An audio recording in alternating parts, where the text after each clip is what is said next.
can take out 3 of them. There's so many powerful picks in this current meta, and I'm surprised to see that Viego is going to be the one that makes it through here. Jin Zhao is taken off the board, which means that Rumble is instantly picked up. The Diana's still available for RBM, and I wouldn't be surprised to see them pick it throughout this early rotation. Actually, I think I'd hold off and wait for a third pick in order to pick it up on the red side here, just because you already know what the enemy jungler is going to be. They have an opportunity to look for some more power picks of themselves.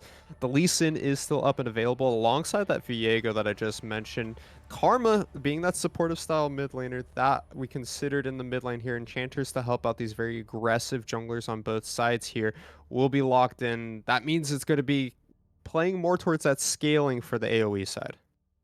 Yeah, and let's see what they want to pair it with because, of course, the big Prima AD carry and that Ezreal's already taken off the board. Also, the Tristana, a very great hyper carry to pair with that Karma.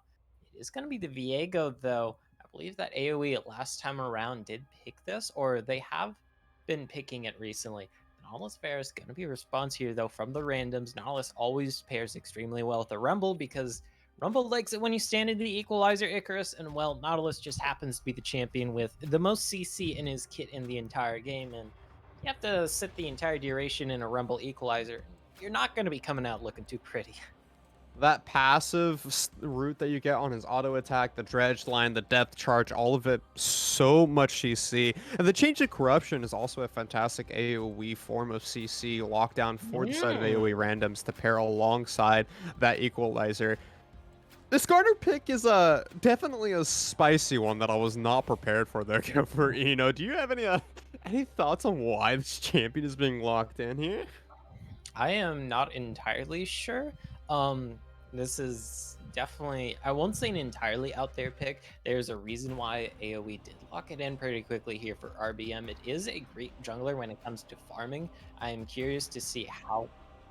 Actually, that's Garner's Kindred. Okay, that is pro draft. However, though, Kindred kind of confirms that this won't be a jungle Viego. Granted, we've been seeing primarily lane Viego, but Kindred, Karma, they pair pretty well together because when you pair Karma with the hyper carry like the Kindred and then also the Viego, well, hyper carries tend to like that. When you have double AO, like double ADC-esque champions here, Viego typically, I've seen a lot of Divine Sunders being picked up recently by Viego players, but he still goes towards that Bork and Sterak's gauge. A little bit of sustainability coming in here for the Viego in the later stages of the game. When you pair that with the Karma, who's going to be going towards the Staff of Flowing Water, towards the Ardent Censer, towards the Shrelia's Reverie in order to boost up and bolster the movement speed of her team with those AoE shields, it makes it so scary for AoE randoms here because they're going to have to deal with just how quick and how powerful these double ADCs are going to be coming in from the side of AoE. I do want to quickly run through the second phase of Ooh. bans, these melee solo laners that we were Oh. talking about for randoms in the Wukong and Lee Sin taken off the board here. Meanwhile, Akali and Braum also taken away by randoms, but again, AoE slapping us with some spicy picks here. Their 80 carry going to be an Ashe, which I personally think is actually a very smart pickup. Yeah, I believe I've heard some slight rumblings of Ash potentially coming back into the meta. I can't recall exactly why people were talking about it.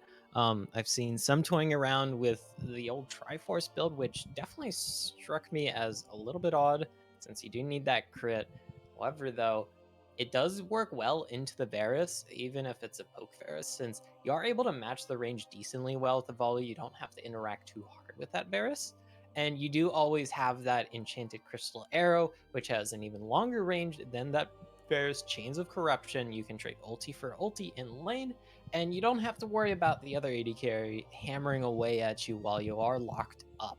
Of course, though, Jace, Silas, gonna be locked in here for the AoE random side, and AoE randoms, well, they basically have carries everywhere except for this Nautilus for their, well, superstar engage. The Jace Silas being locked in at the very end here. A little bit of just extra damage across the board is really what I think the AoE randoms were looking here. They are going to be kind of rounding out this poke style composition with potential for hard engage, though, with that Jace pickup here. I'm expecting that this Varus is going to be going towards that very popular Hail of Blades into lethality style of gameplay. And I know that it's something that Short Hop has been kind of favoring in the games that he does play as well. We saw it being pulled out in their series versus Supernova yesterday to quite great success. Meanwhile, Leona, the final piece that is going to be locked in here for area of effect main roster or title roster at least here, really rounding out the composition with something that is going to be giving some hard engage available to the red side team. It does mean though that AOE, they are, to put it bluntly, extremely physically damage based here. You have Ashe, Kindred, Viego as your primary carries. That is all attack damage, and the enemy team, sure, they are relatively squishy. It's not like you're facing like an Ornn who's just going to be spamming armor the entire game, or a Malphite, but it does mean that armor is an insanely effective stat against this AoE team composition. Will not be surprised if we see some extra plated steel caps maybe coming out here or there. Maybe this Nautilus here grabs an early Warden's Mail or the Bramble Vest to get that early big ticket armor item after they finish their support mythic. And God forbid if there does happen to be potentially a Mountain Rift. I would hate to see all the extra stats coming in for area of effect randoms here. They're going to be able to sustain so much off of the back of this Nautilus Silas healing for themselves as well, but it's scary for either one of these teams. I'm personally am a huge fan of the Infernal Rifts myself, just because of how much extra damage we could see coming out from this lethality Vars or from the triple AD carry comp that is going to be coming out from the title roster. One of my big concerns, I think, as you mentioned, is going to be that 380 comp that is going to be picked up by AoE randoms. Sure, you are going to have some magic damage coming in from the Karma in the solo lanes, but it's typically not a full-on magic mage build. You do go towards that Yeah. more supportive style, and that means that it's not going to be the most amount of damage coming in from this Karma, and you're going to be lacking in some of that magic, and armor stacking is going to be the name of the game for the randoms team here. Yeah, and when you look at the randoms team here, you have the Jace, you have the Varus, you have the Rumble. Like, they have very long range that they can just chip away at you from. Because Varus, if it is the lethality Varus, well, we know how much those Qs can hurt. And then Jace, Rumble, those are extremely long range for their poke as well. So AoE, they might also have to contend with that as well. They do definitely have the engage range thanks to the Ashe, thanks to Leona. And if you do have the Karma Mantra Shield move speed boost and the Shirelios, which I assume is going to be the item of choice here for this Karma, well, you will be able to close that gap, but it does require some proactivity before you get poked down. So AoE randoms, they might not even have to interact too much here with this AoE. They get their way with their poke.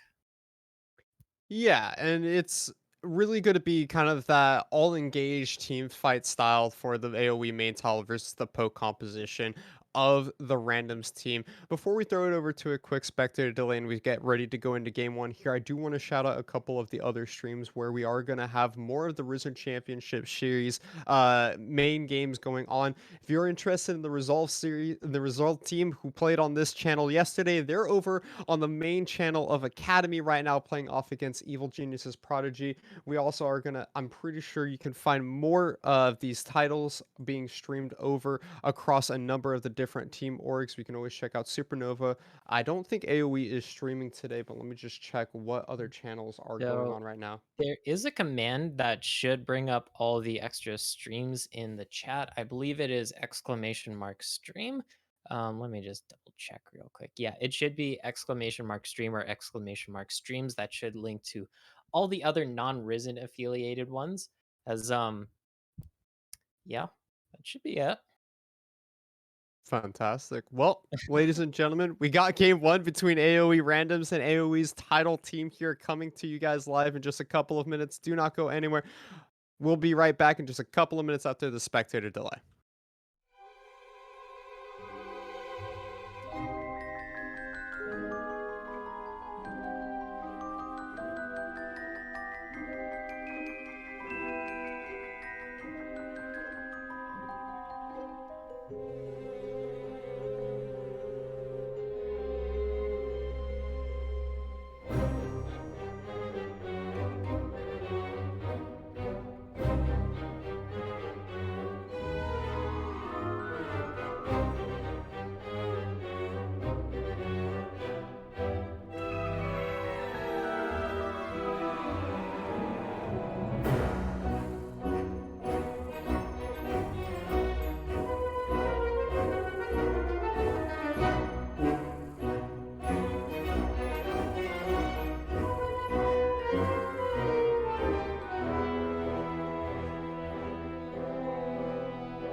Well, welcome back, ladies and gentlemen. We're hopping into game one here between AOE's title roster and AOE randoms. We are going to have the title roster on the red side, the randoms on the blue side here. Go for Eno. I'm super excited to be starting this one off as we get just a standard 5-point start from both of these teams here. What are you hoping to see out of this first game of the series? And really, what are you hoping to see out of both of these? What are you hoping to see out of both of these teams throughout the entire series here? Well, I just want to see something exciting as the last time these two teams met in this cup playoffs, and then a few new twists and turns along the way because it has been about 2 or 3 weeks, I want to say, since that happened. I'm bad at judging time. Either way, though, that is a decent amount of time, and we were talking about this AOE main roster, how they definitely have some pieces that synergize with each other, like the mid jungle duo, like the bot lane duo, but they just kind of need to form the pie crust together in order to make this juicy apple pie that can be AoE once they go cook the innards. Yes. It really does take some time to bake a pie, go for Ina. And that's what it takes in order to get this roster going together. I do like to see already some aggressive play coming in here from the side of the main roster as they're going to be going for a late invade, stealing away this red buff from the bottom side of the randoms team. It will be seen out by the random, so I'm expecting to see the red buff traded and some horizontal jungling going on, some vertical jungling, I should say, going on here instead of the traditional horizontal that you like to see. Jazzy will be able to pick up his blue buff, clearing out his Gromp while his bottom side goes down here, but I do expect to see him go towards that top side of the map and steal away the camps from RBM's top half. Of course, if RBM really wanted to, he could do the super quick clear, then sprint towards that top side to try and contest this, but I do agree it's probably just going to be that vertical jungling handshake here. And the Kindred does like that because the Kindred does not like being disturbed early on, likes to get that free farm. Hopefully for RBM and any AoE fans, that first Kindred mark does spawn on this bot scuttle because, well, we talk about coin flips all the time here in NAM or burger flips, depending on who you ask. It means the same thing though, and if it's on this bot side scuttle, RBM is going to be happy to snag that on up and start off with a nice little Margarino. Jazzy does make his way over to the top side. Bottom Raptors were left completely alone here for Jazzy if he wants to try and go back towards that bottom side of the map. It was also pinged out by the side of AoE that the main roster that those are being left there. There's been some wards been thrown over the wall there in order to scout it all out. No level 2 aggression being made on the bottom side of the map, and all these lanes seem to be playing fairly passively so far. I'm surprised to see we don't see more trading out of any of the members from either one of these rosters here. As now the Scuttles Crabs on the map. We'll have to keep an eye out, see where that first mark does spawn. I think it was on the top side of the map. Unlucky for RBM. Yeah, and I mean that is AM. Sometimes you flip the burger and it comes up well done, and sometimes you flip it and it comes up not so well done. Either way, though, RBM is just living in this bot side jungle because he cleared that entire side, took his blue, took the ground, took the scuttle, and then just said, you know what? Might as well also just grab these raptors as well. It does mean, though, that Jazzy has been on this top side for quite some time, and we saw earlier that Darkwings was pushed in quite far towards this Chimichanga Silas here, and really pressuring Chim. Yeah. Sometimes it's hard to remember players' names since they do swap up quite a bit here, Icarus, but that is Chim on the Silas. And he is not doing too well so far. Does not have Jazzy in that top side anymore, who could have provided that gank support, which might have been helpful.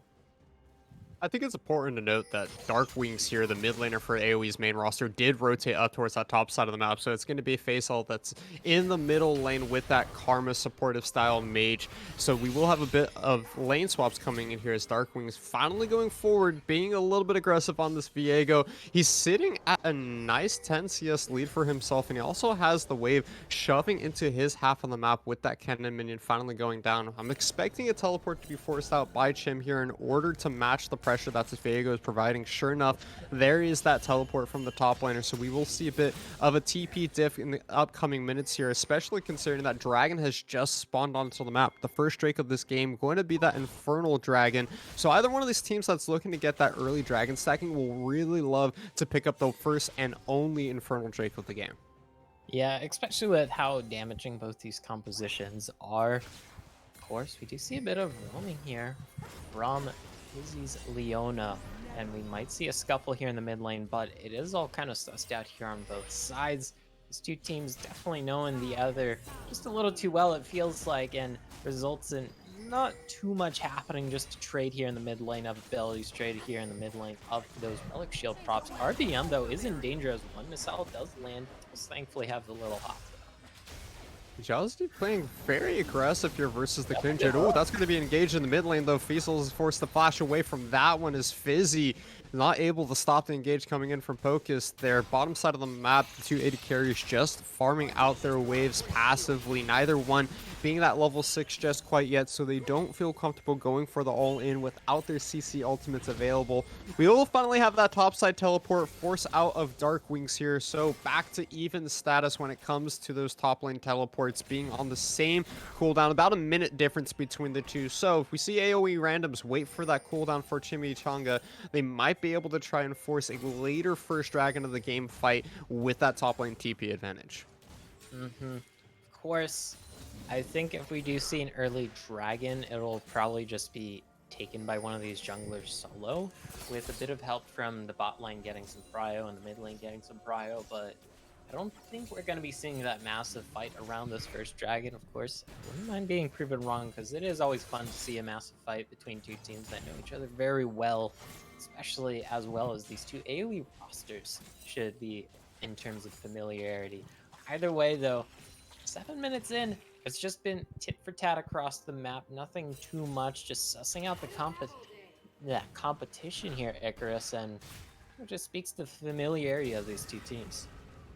You gotta wonder, with these two proving ground teams coming from the reigning from the same orgs, you wonder how much they scrim versus each other and how much of each other's play style they've gotten used to, considering that they probably do play against each other quite regularly in order to get some top tier practice in here.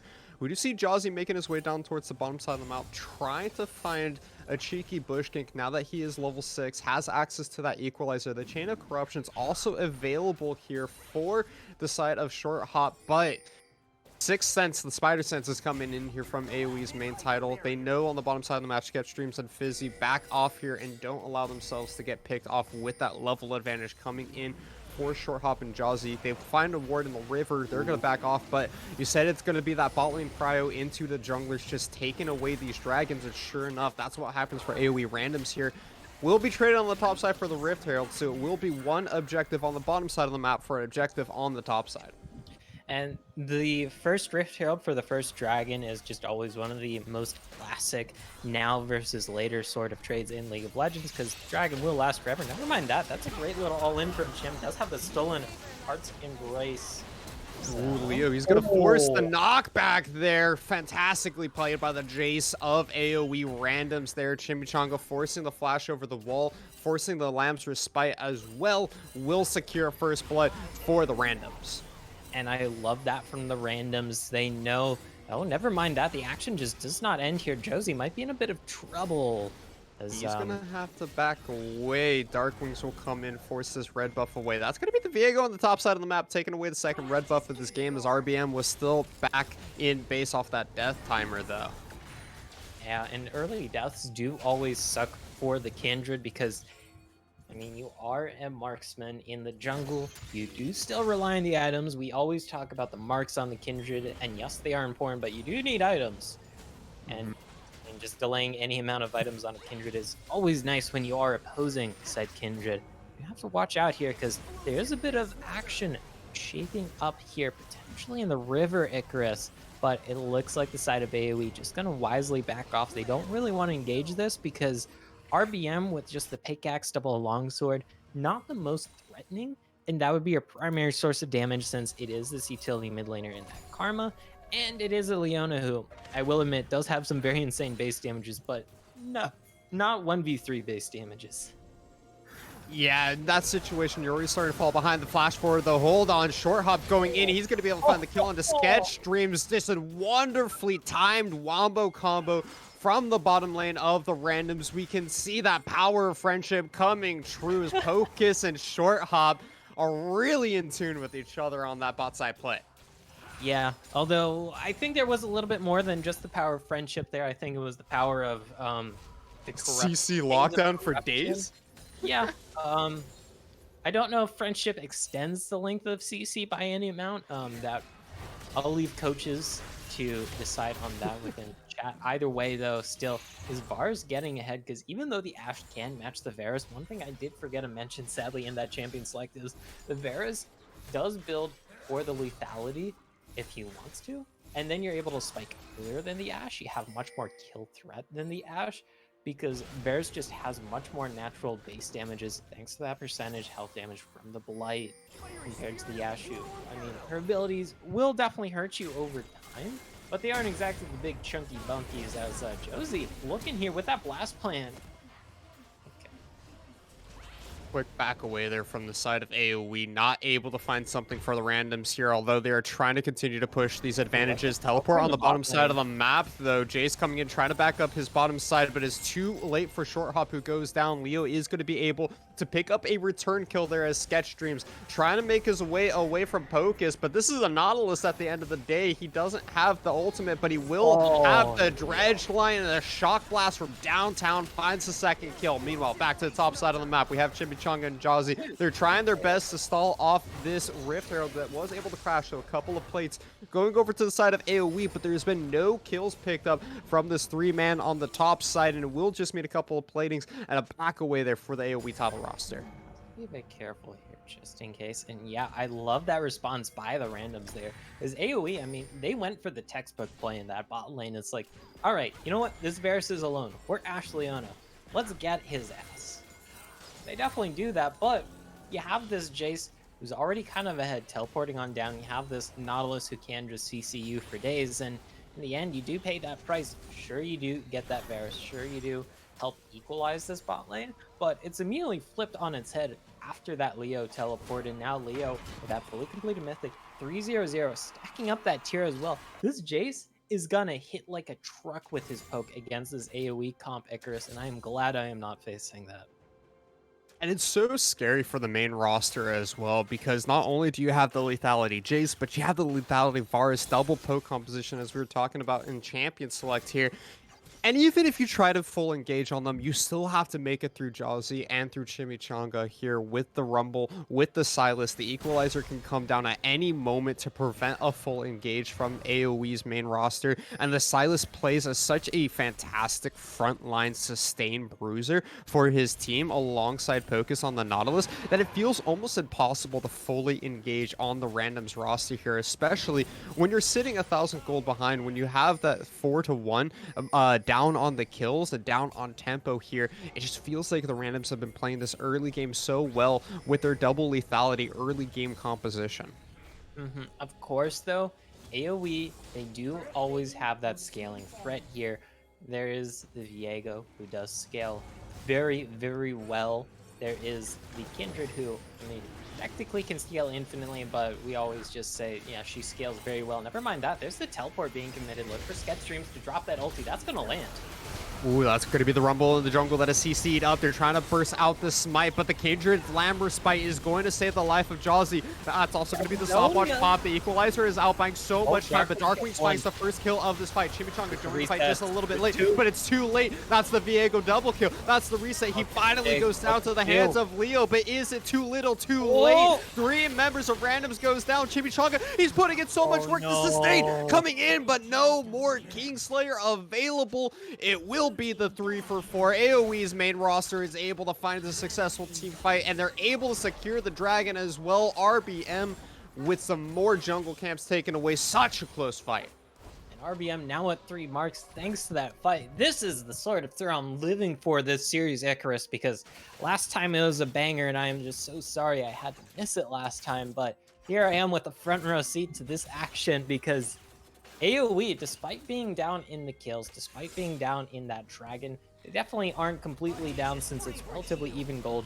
They start off that fight with a bang. They take Josie, force him to be CC locked, force him to blow that stopwatch, and not allow him to get off that great equalizer that more or less makes or breaks rumbles in a team fight because there tends to be a difference between a rumble that gets off a fatty equalizer, then pops Zonia slash stopwatch right in your carry's face while blowing that flame splitter, versus a rumble who gets CC'd by an Ashe, CC'd by a Leona, has to pop the stopwatch just to survive, and then has to panic ulti afterwards Icarus. And it felt so tragic because for a second you thought that Josie was going to be able to survive that fight with that stopwatch. He was buying as much time as possible, but nobody got into the backline of AoE, and Sketchers was able to just fire arrow after arrow there, volley after volley. And the entire time, Darkwing's is just popping off. He's just getting the resets on those Heartbreakers. We are getting set up for a second Rift Good Herald fight here. The pull. Good Wyro's pull. going to go wide, but that's still going to be the engage on the poke as he's trying to buy as much time as Teleport. possible. Teleport is coming in by Leo here. Go for Eno, but the back away from AoE means that this fight is stopped short here. Nobody goes down, but a lot of cooldowns used. Yeah, never mind that though, because Darkwings, he has a party coming towards him. I don't think he is going to have a good time, Icarus. Yeah, you can't be up this far when you know that the entirety of AoE randoms is on that river side.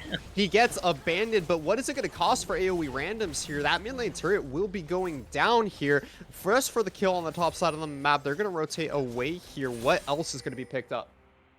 Yeah, I mean, props to Darkwings there. Sure, he does give up that shutdown. Sure, he does go down. It actually does take quite a while to kill him. Thanks to that invisibility from the E, thanks to the shield bow. Does mean, I mean, AoE's main squad, they're now up 2-0 in turrets, and they also got the first turret as well in that top side, while that scuffle in that mid side river was happening, Icarus. Does mean that AoE has managed to inch a little bit ahead in gold. I mean, it's a negligible amount, but this is dead even, and you wouldn't really have thought of that when you saw the 4-1 kill line earlier this game. A lot of it is coming down to the fact that AoE is more focused on these turret objectives than the side of randoms. They've been able to pick up that top side, now also being able to pick up that mid lane outer turret, and I think that that trade actually favors the main roster here when you consider how much it's going to provide in terms of map control and ward coverage for the main roster. They're going to be able to start looking for these deep invades. RBM picking up his fourth stack here off the back of that middle turret going down. He's able to get onto those raptors. This is where we start to see the Kindred really become a champion once you're able to get access to that first round of range increase, damage increase coming in from RBM. They're even trying to take away the red buff here. Are they going to be successful? Pocus wants to try and take it, but no, the smite comes out. It's a heist here for the side of AoE. Yeah, it's definitely a heist, a very quick heist at that as well, and I was about to point that out as well. The fourth mark picked up. Great minds do think alike, Icarus, because the first range increase for Kindred, you go from 500 auto attack range to 575 auto attack range. That is from well under average auto range for AD carries to just a little bit over. And auto attack range is the most important stat when it comes to buffing ADCs and cooking them. So the fact that this Kindred now is going to be able to match the auto attack range of that Varus and outrange everybody else on this AoE randoms comp, that is already such a huge pickup for this Kindred. Despite not having any kills on the board, does have those 4 assists, does have those 4 marks, has this farm advantage, has that completed Kraken Slayer as well, and is looking to just shred through some people on this AoE randoms composition. With the third dragon spawning onto the map, the completed Kraken Slayer is going to be a huge difference here for the red side team, because AoE randoms, their jungler's on the top side of the map. He doesn't have the completed mythic and the broken stopwatch to boot, so they're opting to just give over this next Drake of the game. I don't think it got marked in time for RBM to get that 5th stack for himself, but it will mean that AoE has taken the advantage in terms of dragon stacking. Winsol isn't the biggest deal here for either one of these teams, though it will be very nice for the Lamb's Respite in order to get more of those life-saving ultimates out here. But it's typically not as highly contested as the likes of, say, an Ocean or Infernal Soul that we could have potentially seen this game. Yeah, it'll definitely be helpful. I mean, you do have some pretty big engage ultimates on the side of AoE that they would like to spam if they are able to get that. But most importantly, also the move speed, because this heavy poke composition from AoE randoms, if you have that increased move speed, it might help you dodge out on a few of those skill shots, and it's hard to quantify that. Of course, that isn't the most noticeable buff and it probably isn't the most important soul of this game, like you said, and I will agree on that. However, though, it is still a very dead even game here, but if it's dead even like this, I feel like it's favoring AoE a bit more here, Icarus, just due to the fact you have that Ashe, you have that Kindred, you have the Karma to back up these two 80 carries that are going to become quite the threat in the late game. Surprising to see that AoE has been able to keep this game as even as it is, considering that so many of these fights are favoring the side of randoms whenever they do fully commit to these engages. We've seen a couple of successful team fights so far coming out from the randoms, but time after time, the AoE main roster finds a couple of picks. They're able to pick up that last team fight around the mountain dragon that we saw earlier just a few minutes ago, and they're continuing to just stall out this game with their double 80 carry composition. I do need to see the side of the randoms look for more aggressive plays here. Pocus has really seemed to be struggling to find full engages that he normally finds in these mid-game stages here, and he's not able to find the ward coverage or find the plays that he needs to in order to continue to accelerate this lethality composition forward. Yeah, because I mean, when you look at the AoE randoms composition, they have insane pick potential. I know we've been talking about the poke here, but if we're talking about a 2v2, a 3v3, well, AoE randoms will love that because AoE, they want both their 80 carries just front to back in your team. They want them to be hammering away, and AoE randoms, you don't have to fight on those terms. You do have the pick potential. You have the Varus, you have the Nautilus. You can look to make the moves happen. You even have the Silas too if you steal away the right ultimate. And that's what I'm primarily looking from AoE randoms here, Icarus. Just try and force those picks, try and force those small skirmishes, and then you can look to snowball that into maybe a bigger objective, maybe snowball that into a just completely one team fight, and then get an insurmountable gold lead that way. Of course, we have yet to really see that, but they aren't completely out of it quite yet because this game is still dead even on more or less every single front. It's really hard for the randoms to find these picks when you look at the ward coverage that's across the map. It seems just like all river control is going over to the side of AoE. They have multiple pink wards set up in the river or into the river entrances where AoE randoms would be looking to set themselves up, looking for these flanks. So instead, they're kind of stuck to these lane assignments where you have the Varus just sitting in the middle lane, clearing out waves with piercing arrow after piercing arrow. Meanwhile, Faisal is just free farming on the top side. Chimichanga can't ever rotate because he doesn't have control of this river. And on the bottom side of the map, Darkwings is free to push up because those turrets are still available for the AoE main squad. That's going to be an arrow thrown in the mid lane. The pick might be trying to come in here from AoE's main roster. Poke is going down extremely low here. The Equalizer comes out to try and buy some space, but it's a little too late. Darkwing on the backside. He finds 1 second kill.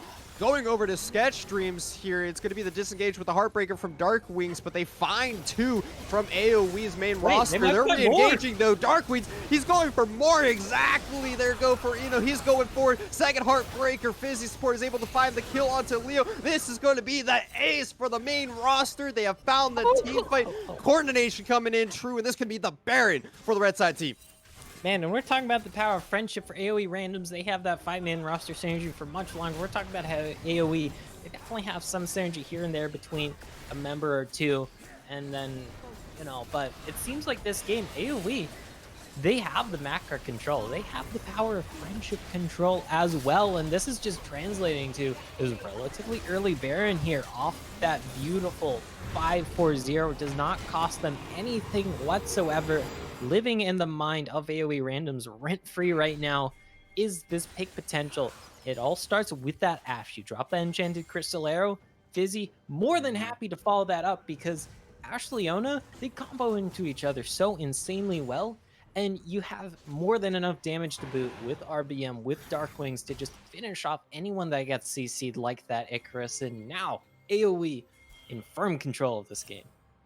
And what's even nicer is the pick was made onto Pocus, the engaged, the shot caller there for AoE randoms. And when this Nautilus gets engaged upon before he's able to proc that aftershock, he's quite a fairly champion when you're running off of support gold income here. He only has access to that locket and the merc tread, so the CC doesn't stick as long, but he's not going to be really resisting a whole lot of that triple ADC damage that we've been talking about so far this game.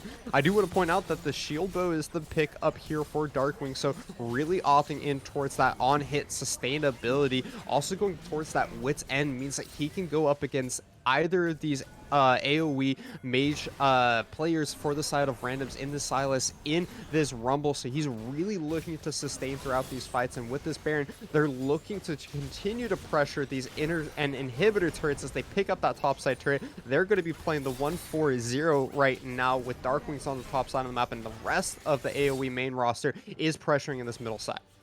Yeah, because who wants to be meeting up with Darkwings in a side lane? Maybe Leo right now, but Darkwings, with that complete shield bow, with the finished Wit's End, also has the plated steel caps, will be able to 1v1 anyone on the enemy team right now. And, I mean, there is another thing about double marksman compositions, Ictrus, is that if they get Baron buff, well, now you have two 80 carries hammering away at towers, and that means towers which are already pretty easy to get through for most compositions.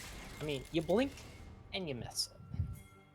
Suddenly they just disappear off the face of the map when you're not there to keep them safe from these Baron empowered minions, and the double range shady carry and Viego that once he gets into range to beat down these turrets here. For the side of AoE randoms, what do we need to be seeing in order for them to try and install this Baron? I like to see that they are using these various arrows very liberally in order to clear out minions, but I want to see some more aggression coming in from randoms. I need to see them looking for the picks, using Pocus and Short Hop to find these ranged engages upon opponents that are just kind of out of position here, because you are not going to be bringing yourself back into this game by chucking arrows from downtown and allowing these double 80 carries to get on top of these turrets like you were saying, Go Farina. Yeah, I mean, we mentioned it earlier. You do have poke, but you also have insane pick potential. Of course, that's not going to work out right now all that well. AoE more than happy to kind of clump up more or less here, do that 1-4, and the 4v4 is kind of like a 5v5 with how easy it is for those side laners to just hop on in. It's usually just a hop and skip away from them. So this Baron buff ends. Thankfully, it looks like their base hasn't broken quite yet. So AoE randoms, they can look to work the pick here. You get that big shutdown, you get those big picks, you can look to snowball that into something else, whether it's Baron, whether it's Dragon, whether it's an enemy inhibitor. You have a lot of options, and it's on AoE randoms, honestly, to pull the trigger, because AoE is more than happy to just play around, do the 5 versus 5, do the Nayram, so to speak, and just let their 80 carries scale up, work towards that Cloud Soul, work towards the next Baron here, Icarus. I do want to take back to that point you were mentioning on look towards the scaling options for the side of AoE. Quick Kindred check we just saw a second ago. 7 stacks for really big meme here. He is on that second power point for the Kindred. And despite the fact that he still hasn't found himself any kills, he does have 8 assists and only 1 death to his name. So he's been playing this game fantastically so far. He may not be the main carry. He may not be the star that we're looking for here, but he is supporting his team and putting out the damage that his team needs here. He's also up 70 CS and creating quite a CS differential for himself in the jungle with how much he is stealing away from the jungle of randoms. But on top side of the map, we do have a 1v1 going on. Chimichanga getting chunked out so hard here by Darkwings. We can see the power of that shield bow Wit's End just doing so much sustain for the Viego. And that means that Chimichanga is going to have to back off and reset here while Darkwings continues to get to shove in these waves. And AoE, they just have control over the entire map right now. You can't face this Viego in the side lanes. You can't face this team in that massive 4 versus 4 or 5 versus 5 team fight. Look at where Fizzy is right now in the side.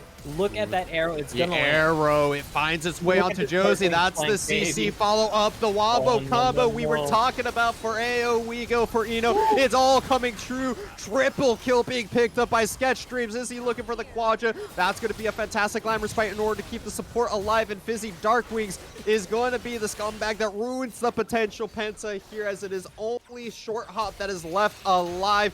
Dash forward. That's going to be the upsting. That's going to be the abduct. That's going to be the ace secured by AoE's main roster. They're coming into game 2. They're coming into day 2 here, trying to show that they are a team that can compete with the sister roster in randoms. Oh my god, like, sure, the death timer's along, but they barely had a minion wave there. But when you have that super fed Viego, when you have these 2 big double 80 carries, double marksman Ectus, you are able to not only take a leg, but take an entire goddamn body if you are given at least a little bit to nibble off from the enemy team. AoE coming out strong here. After AoE randoms did cement themselves that early lead in this game, but AoE just able to out macro them, out team fight them, out just power of friendship them if we are going to continue with that narrative here, Icarus, because it just felt like randoms couldn't do anything once the mid game came around. It really did feel like randoms weren't able to find the same amount of picks in teamfight that we saw out of them in yesterday's series versus Supernova. We're looking at Pocus during the champion selected during the pre-analyst desk to say, he likes this, not this. He likes to look for these engages and really be that mid-game shot caller. And it felt like it was Pocus that was the one getting caught out left and right here by AoE. A couple of team fights where he just took the enchanted crystal arrow into that solar flare meant that he was getting CC'd before he had an opportunity to go for the dredge line, to go for the depth charge of his own. And when your main shot call, your main voice in these team fights that looks to start the fights goes down as the first member, it leaves AoE randoms with a lot of clustered fights where they just seem lost. They don't know how to start the fights anymore, and they just fell apart once these picks started coming in for the main roster. Yeah, and that is one of the beauties of the Ash pick. You have that global enchanted crystal arrow. So technically, if you are that sniper, if you have that perfect 100% accuracy, anywhere on the map is out of position, technically speaking, Icarus. And we saw that time and time again in these fights against the comp that wanted to poke, against the comp that wanted to pick you.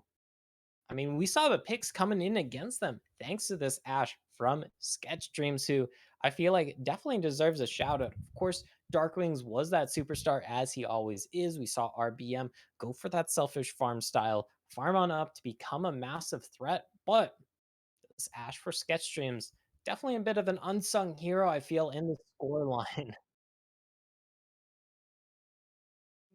We could see just how strong their AoE was. Their team fighting prowess was on point, constantly finding the picks that they needed to make. I also like to see that despite the fact that we didn't see a whole lot of either of these junglers coming in terms of fight and kills, we were talking in the analyst desk before these games that we were expecting RBM and for Josie to really be going at it neck to neck, constantly fighting each other. It was actually a very quiet game for both of them, but I really do have to give props to RBM on it still playing the Kindred the way that Kindred likes to be played, very invade heavy. We saw from level 1 taking away that red buff and then continue to spend the rest of the game just going into the enemy jungle, finding raptor camps here, finding wolf camps there, taking away the grump and constantly just stealing away little bits of food from Josie, never allowing him to come online with that rumble.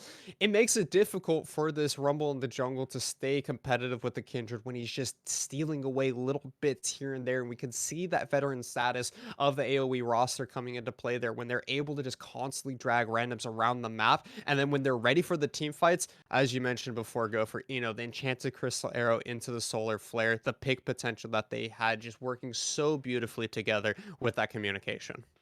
Yeah, and the earnest is going to be on AoE randoms on how they want to address that going into this next game. Because sadly, unlike the last time these two teams met, it's a best of three, not a best of five. You only got one more chance here before you are kicked out of this series. Of course, you do have another chance. You are already up 1-0 in terms of the standings. If you are AoE randoms, which already puts you in a nice position to advance on.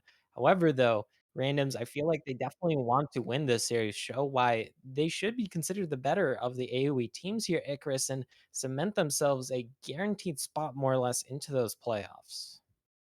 Well, we're gonna have to wait to see how the rest of the series plays out, Go Farino, before we can determine which one of these AoE squads is going to be the one with bragging rights here in the Risen Championship Series. Don't go anywhere, ladies and gentlemen. We'll have Game 2 of Week 1, Day 2 here for you on the Risen channel here. We'll be back in just a few minutes with the Champion Select. We'll see you guys soon.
back, ladies and gentlemen. Welcome back, ladies and gentlemen. We're hopping into this one with a little bit of speed and a little bit of panic as we're going straight into the second picks and bans. These two teams eager to get into the second game of this series here as we already have made it through the entirety of this ban phase. My name is Akars. I'm joined by Go for Eno one more time.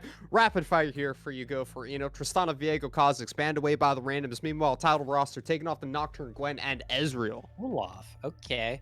Yeah, it does mean both the big enchanters, the Lulu, the Karma, which we normally see banned, do get through. The Karma already locked up here. The Shinzao also locked up. Hold on.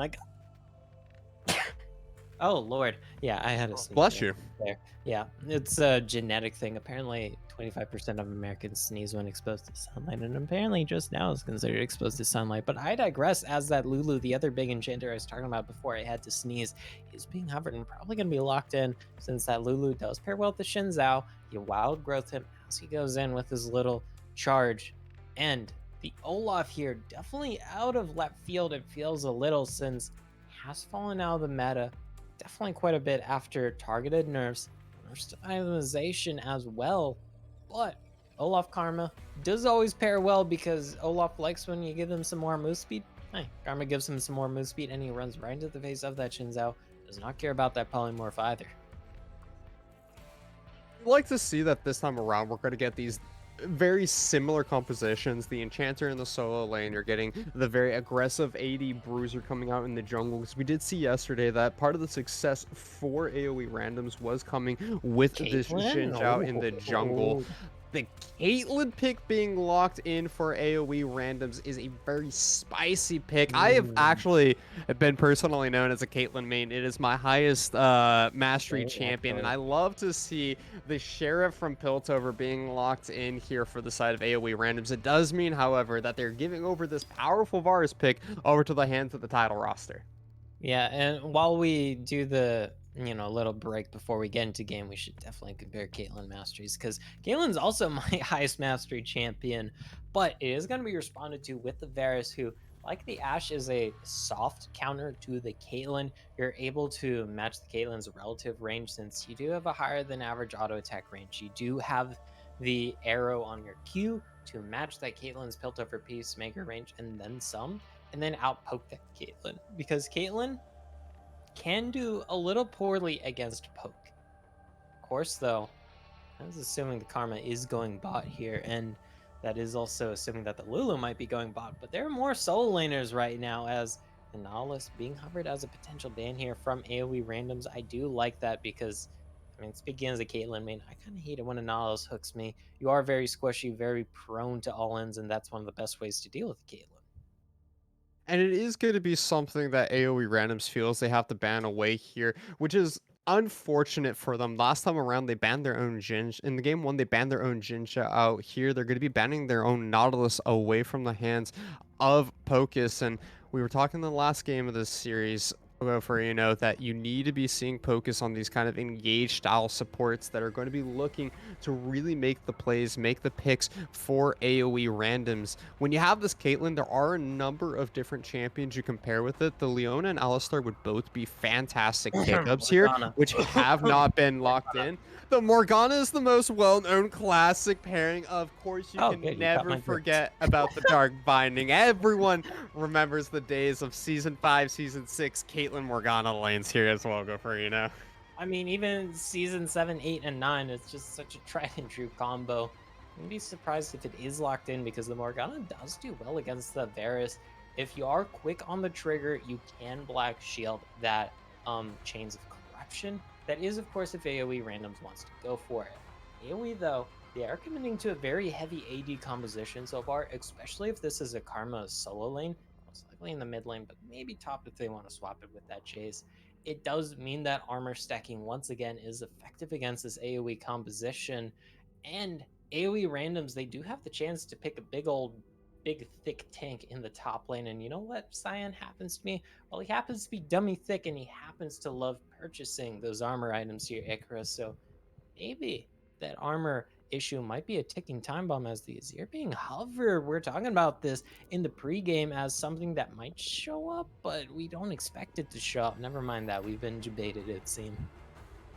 If that's a Seraphine, I'm gonna be very interested in this AoE randoms composition. I do kind of want to go back to the title rosters comp here, though. It looks like they stole away a lot of the picks that was being played by the side of the randoms in the last game. The bars and the Jace, this double lethality composition here is not going to quite have the same effect when it comes to mid to late game team fights, or I should say late game team fights here that we saw AoE taking such control of in the first game of this series. They were running a very 80 heavy composition last time around, but when you're facing a DPS heavy comp, you're still providing a lot of damage from the side of AoE. Yeah. Now that you're running this far as you're running the Jace, yes, it's still a lot of 80 damage, but it's going to be coming more in the form of poke that, typically speaking, heavy armor stackers do better against here. And like you said, the Scion being locked in here alongside the Seraphine and the Lulu means that there is a super ultra beefy front line for the side of AoE randoms, and they're only going to get responded against the frontline members of this Olaf and the Leona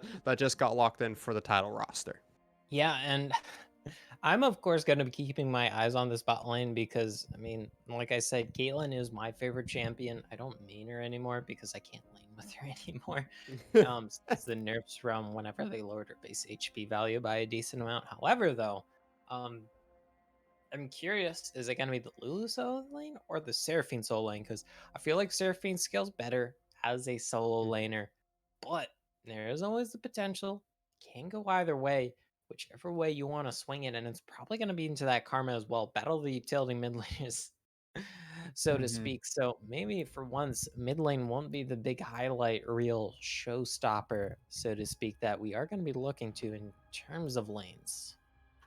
I think it is again going to be, well, I shouldn't say again because last game we didn't get to see it so much, but I think it is going to be kind of a story of both of these very aggressive junglers here. Yesterday we saw Josie going for a lot of very aggressive invades off of the back of some top lane plays that he was able to find successful ganks onto the top laner Supernova, and typically speaking, that's the same way that RBM likes to play. Again, he likes to go for these very aggressive plays. He likes to go for these invade style junglers, as we saw in the Kindred the last game of the series. Sure, he didn't get a whole lot of kills in the early stages of the game, but he was constantly able to make his way into the enemy jungle, steal away those camps a little bit here, wrap this camp there, just whatever can annoy the opponent jungler and show that you have an understanding of where they're pathing. And that's really where that veteran talent from AoE's main roster is coming into effect here.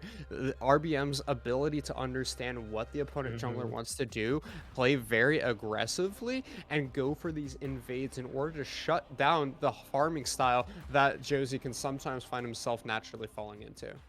Yeah, and especially since the AoE randoms composition, well, you look at it, if this is a Lulu mid lane, you are heavily dependent on the Caitlyn and the Xin Zhao as your main sources of damage.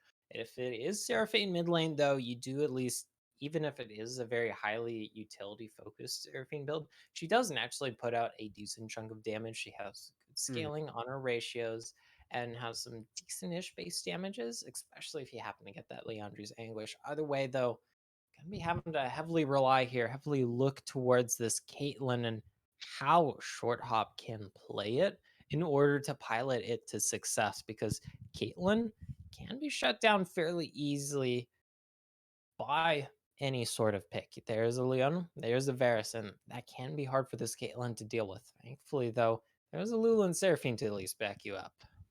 And it's going to make that dive onto the Caitlyn a lot harder when you're looking at this Olaf, when you're looking at this Leona. I do think a lot of these team fight situations are going to have to be set up by the main roster with this Varus and Jace. The poke composition we saw in Mhm. the last game, if they're able to get some of that damage down onto the Caitlyn in the backline, there goes a lot of your damage. You can also look to really harass out these double enchanter supports that will be coming in for the side of AoE randoms. But when it comes to the full-on team fights, it is going to be darn near impossible to cut your way through the Scion and the Xin Zhao. They're going to be looking to be these super ultra beefy frontline members for the random squad here, and being backed by that Seraphine. I'm hoping to see potentially maybe not a supportive build coming in from the Seraphine. Yeah. Honestly, a full AP build like you saw on Sona's back in season 8 are fantastically powerful on the Seraphine, which a lot of people refer to as kind of the Sona 2.0.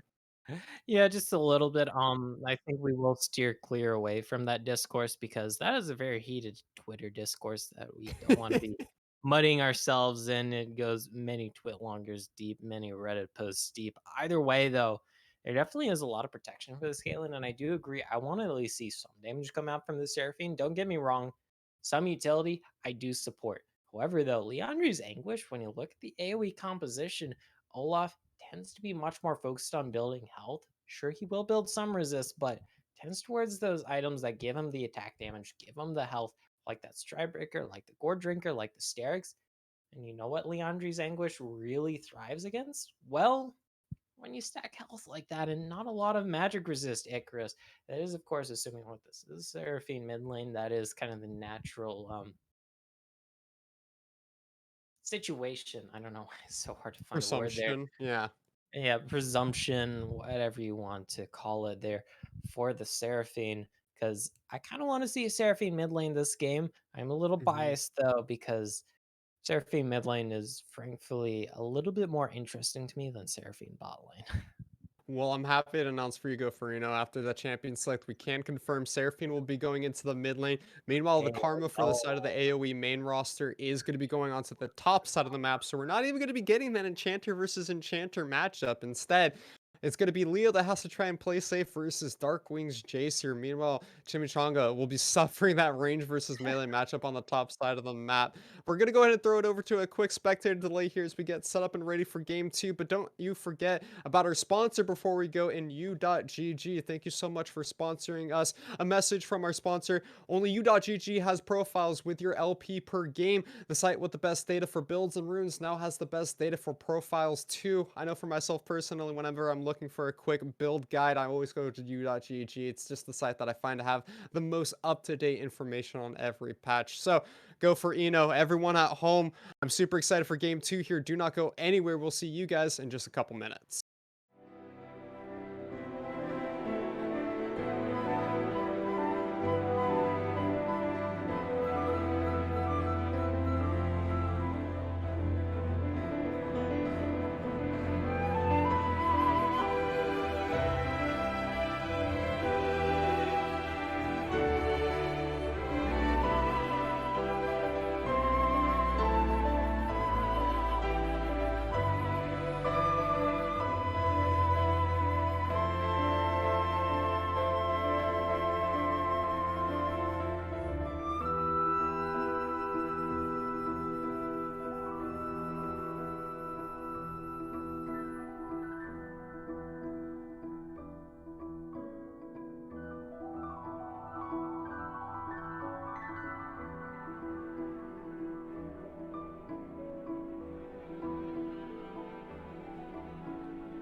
Welcome back, ladies and gentlemen. Hopping into game two of the series here. The two teams staying on their same sides as game one. Randoms on the blue side, AOE's title roster on the red side here. We have some more level one strats coming in here by the main roster as they're looking to go for an invade on this very aggressive Olaf pick.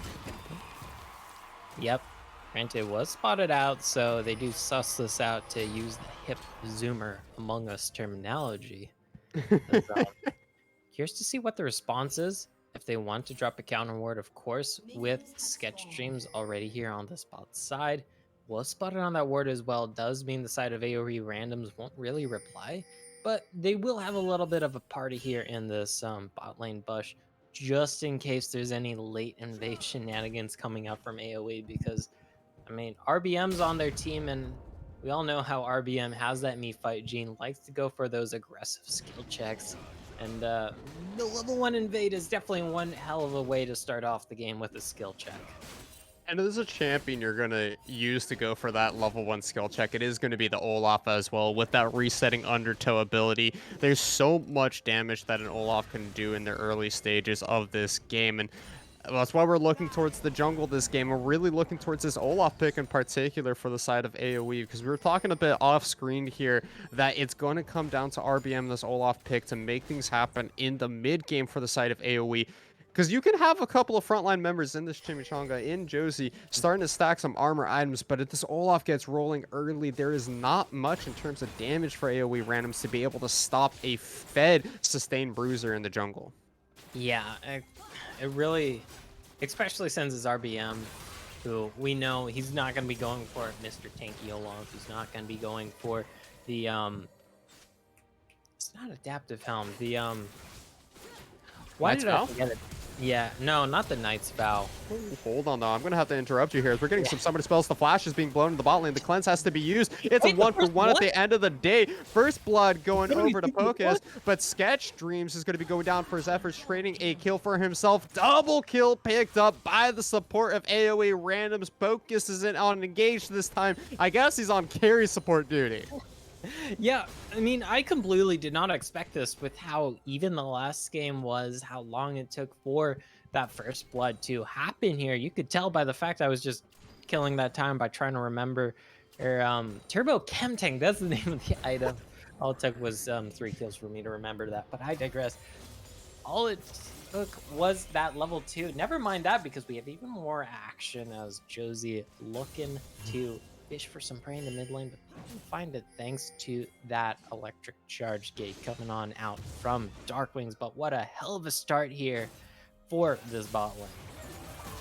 You love to see the early game aggression coming in by both teams here. Mid lane, Leo and Darkwing still just going at it. RBM is going to be on the top side of the lane, though he has the ghost available, but the wave will be shoving into Leo. So saved by the minion wave manipulation here from AoE randoms. He'll be able to pack this one up, clear out safely, and look for a reset of his own, as both of these next minion waves will be just crashing in the middle here. A great back timer for both mid laners. Yeah, and Darkwings does run out of mana there before he can really commit to that trade even more, which does kind of suck, especially since he did not grab the early tier, which more Jaces have been trending towards. Not necessarily always first back. Sometimes you can get it second back like we see right now, but that can come into play like we saw.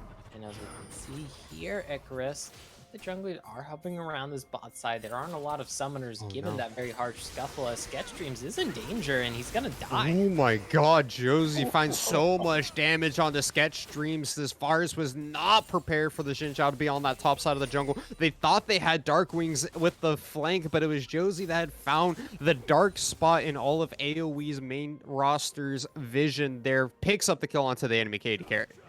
And when it comes to teams as familiar with each other as well, sister teams, AoE randoms versus AoE, it's those small, minute surprises that can lead to the biggest gains here. Of course, that is just 1 kill, yes, but Sketch Dreams now has 2 deaths as his Varus. Does mean that this Varus is going to be put on slow mode here for just a little bit, much like a heated Discord channel.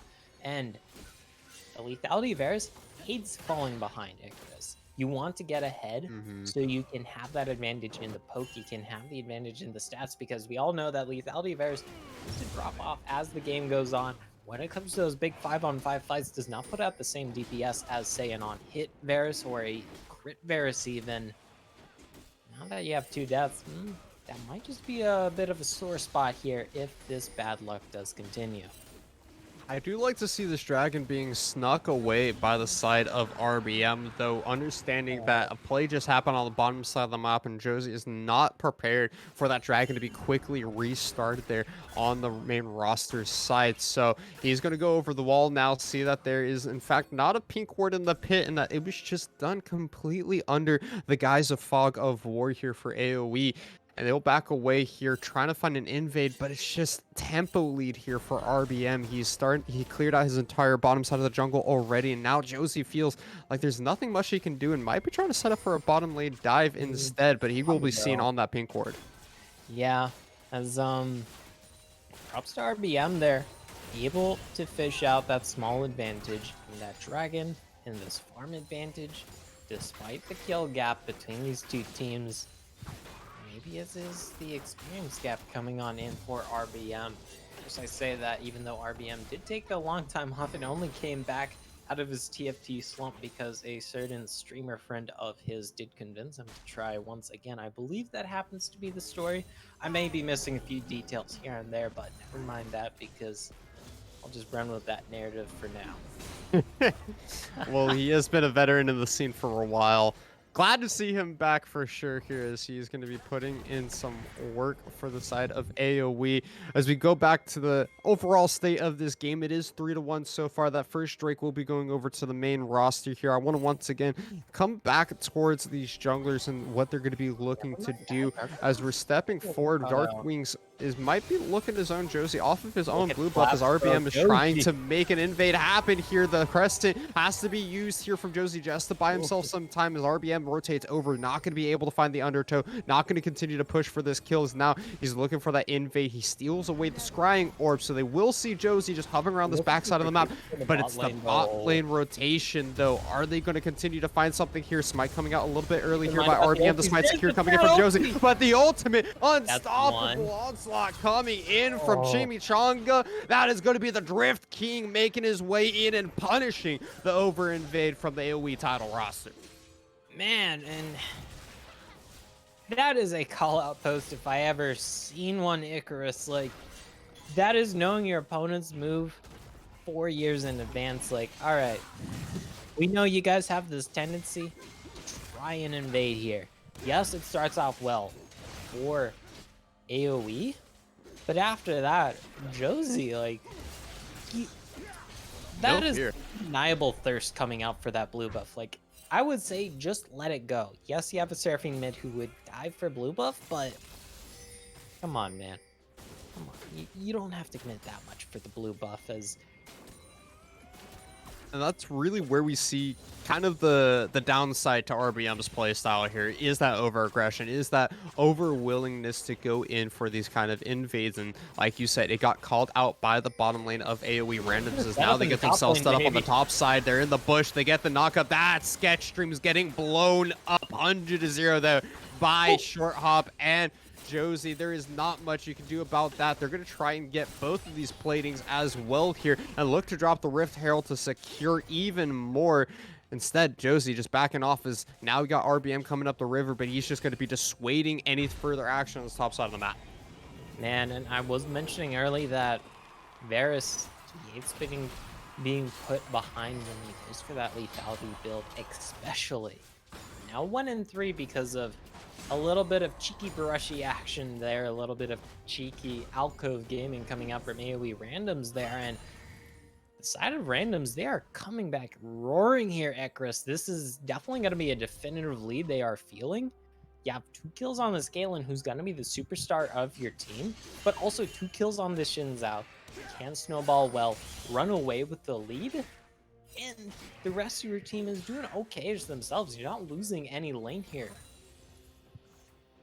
We were talking that if AoE random starts to fall behind in this early stages of the game, they have double Mhm. enchanters, they have this tanky Scion and squishy Jin Zhao that they're going to be kind of lacking in the damage department. I do want to take a look at the itemization though, as we see that both the Jin Zhao and the Seraphine opting towards these more Never mind damage focused that. builds, but hold on, Solar Flare coming out. Leo has to flash away from that one, keeping himself safe. The Seraphine in the middle lane is able to disengage from the all-in from Dark Wings there and manages to back away just 10 seconds before this Mountain Drake spawns onto the map. He does have teleport available. Does have teleport, does have the encore. If our producer could take a quick look at the gold here. Never mind that, we already see the purchase coming in. I'm sorry, producer, for leading you on a little late, but I am known for doing that sometimes, as our producer is now going to defiantly flash between gold and items here as a way of saying, hey, screw you, Go Farino. But as the engage is Teleports coming out, early. it's all Encore hard. comes out. The full engage trying to be forced by the AoE main roster, but Josie One. is so Look, tanky the with these Scion double flank. enchanters. Scion comes in on the backside. The Jin Zhao cannot be taken down, and it is all a wipe here Oh, for AoE randoms. poke is They're coming able off. to pick up 3 kills in this fight, and now it is only the double lethality poke here for AoE's main roster. They are not going to be able to continue this fight onto this dragon. It will be secured by the randoms. And randoms coming back with such a vengeance. I know I mentioned this in my last point or a few points ago. It's hard to remember with just how much action has been happening this game, but they're coming back with a revenge. Like, this is episode 5. It's not Revenge of the Sith. It's Revenge of the Randos here, as they're gonna grab that dragon. They're gonna grab this first tower as well as all these plates. This Caitlyn, despite the early death, gonna be heavily accelerated. Of course, that is kind of rushing on the fact that he was a 2-for-1 in the bottling. Yes, Caitlyn did get 2 assists. However, though, a Caitlyn who falls behind in lane, a Caitlyn who dies in lane early, usually has a little bit of a tricky time coming back. But this Caitlyn is coming back roaring.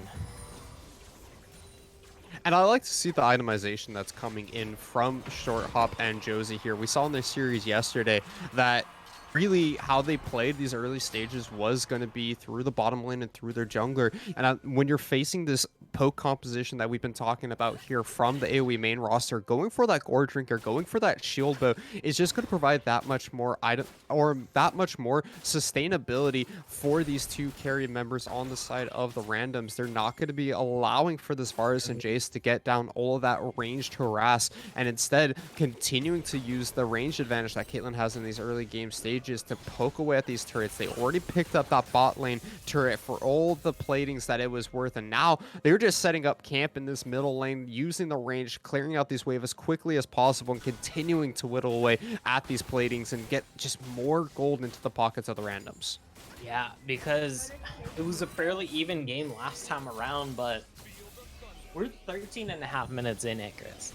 It is a 5,000 gold lead. I know some casters say it is a cardinal sin to quote gold leads as your sole metric for determining difference, the gap in games, but this is such a massive gap at this point in time, Icarus. Like, it has to be stated. Like, we're talking about, okay, if this Olaf for RBM gets ahead, if it snowballs, how are you going to kill with this AoE random composition? But you can say the same right now for Josie's Xin Zhao. Like, how the hell are you going to kill a Xin Zhao? Backed up by a Lulu, backed up by a Seraphine, as there is the chains of corruption coming out from Sketchy Dreams, but that is just more so a please get off me, ooh, sort of ultimate there, as it's not really to aggress. Fizzy wasn't able to follow up on that with the Solar Flare either, because Josie coming in, forcing Sketch Dreams and Fizzy to back away there. I do want to really quickly, you mentioned the gold lead here for the side of AoE randoms, and we could see all of it is in the pockets of this jungler and AD carry here. Ooh. But I want to point out the first item being packed up here by Sketch Dreams. I'm actually a huge fan of the fact that he decided to go for the Serpent's Fang, #1 in the game here. When you're facing the Seraphine Lulu, that is actually a massive pickup. Alongside that Shield Bow, it means that Sketch Dreams absolutely actually picked the most optimal item here to be able to deal with all the shields here. That's going to be the Lulu ult committed here in order to keep Short Hop safe here. Darkwing's trying to come in on the backside. The Soul Flare goes wide. Josie is so tanky here with the Crescent Guard, but is it going to be enough? They Busy finish off going Joker. deep with the Zenith Blade. We finally have Chimichanga coming in on the side of this fight here, but the Xinjiao is down. The Caitlyn has been picked up as well. It will cost RBM his life, but Dark Wings is still alive. So is Sketch Dreams, and the two carries of randoms are dead here. It is going to mean a third member going down as Leo has his life lost. Only RBM going down for this, and AOE, the main roster that's been behind so far, find a successful team fight in the mid lane at 15.5 minutes. And AOE randoms there with a little bit of a Papega moment, to say the least, Icarus, because no one was really peeling for this Caitlyn after the initial burst. And we just saw RBM run down that Caitlyn under turret. That Olaf for RBM, more than happy to trade his life for that juicy shutdown on this carry.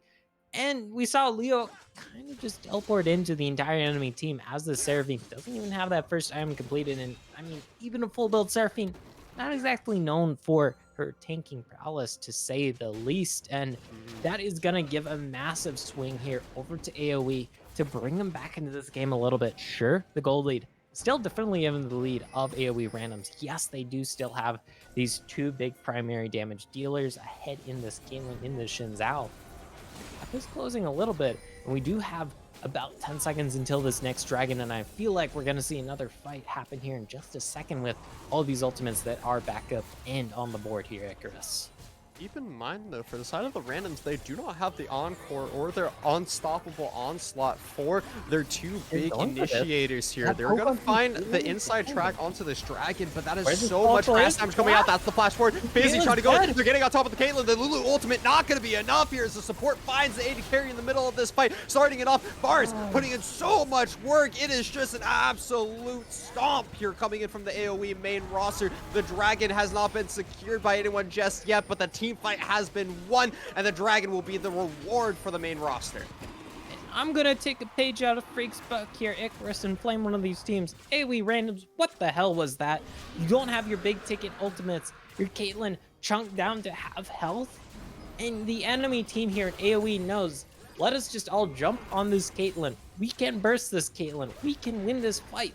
Now AoE, they've more or less evened this gold gap. They've brought their carries up to speed here. This Bears that was 1-3, now 4-3, looking fine and dandy. This Olaf that was having a tricky time for RBM, well, now he's 2-3-1, very much on footing. Sure, maybe a step behind of Josie's Xin Zhao, but it's a better place than he was before. And AoE randoms, they kind of got to get their game together here, Icarus. They kind of got to get their heads together. And it just feels like they're not finding the engages like they were in their last series. We talked about it in game one here, that the randoms, sure, you do have this fairly strong composition, but you're not able to make the engages happen, use those leads in an aggressive manner here. This poke composition coming out from the Jays, from the Vars, is going to be doing so much work. And we go back to that Serpent's Fang that is just chonking out short hop left and right. No matter how many shields and heals you try to throw on this Caitlyn. Might be caught out, actually. Tim He can't help out right now. The face all, but RBM comes over. That's going to be the shield. Across the map, there's nothing. Yeah, he has to try and use the ultimate in order to back away here, but he's going to be making the whole drift coming in here for Chimichanga. Right. He's underneath the enemy turrets, but Darkwings is here to tell him, you thought you were out alive? No, no, no, no. You get back into that base and you die like the cannon fodder you are. I don't think Chimichanga is going to make it away here, Goferino. He's going to at least make it hard, because we weren't talking about, yes, the Scion can more or less stack armor this game, and this is a Scion. Let me check with once the Scion responds for Chim, actually, if we could check on the armor value, because I know while he's dead, you can't click on it, see it. Thank you, Spectator Mode, for being such a functioning aspect of the already functioning client. Either way, though, it's just that Frozen Gauntlet, it's just the plated steel caps, it's just the Bramble Vest, but this armor is already adding up. This Scion is not going to be getting any lower armor values from here on out, and we don't see any percentage armor pen coming out aside from the mythic passive of Darkwings, of course. And we'll probably see some Last Whisper items here later on, but that's later on. That's only a band-aid solution to the fact that this Scion, thank you, Observer, you are very handsome, very talented. I can see the joy soon in the zoo app. That's how you can tell observers are happy when they zoom in and zoom out because they can't tell the stream directly that. They can tell our ears that, but they can't tell the stream that as the stream can't get them usually. Either way, though, I already have 150 armor here on the Scion. It's only going to get higher from here on out, especially since it is that singular Earth Dragon, which usually doesn't matter a lot, Icarus. But when you're talking about this enemy lethality based composition that is going to be so physically damage based, in fact, basically entirely physically damage based, even that small boost from a singular Earth Dragon can make a somewhat noticeable difference in these fights. Hell, we see a second item randomins into even more armor already for Josie's Shinzao.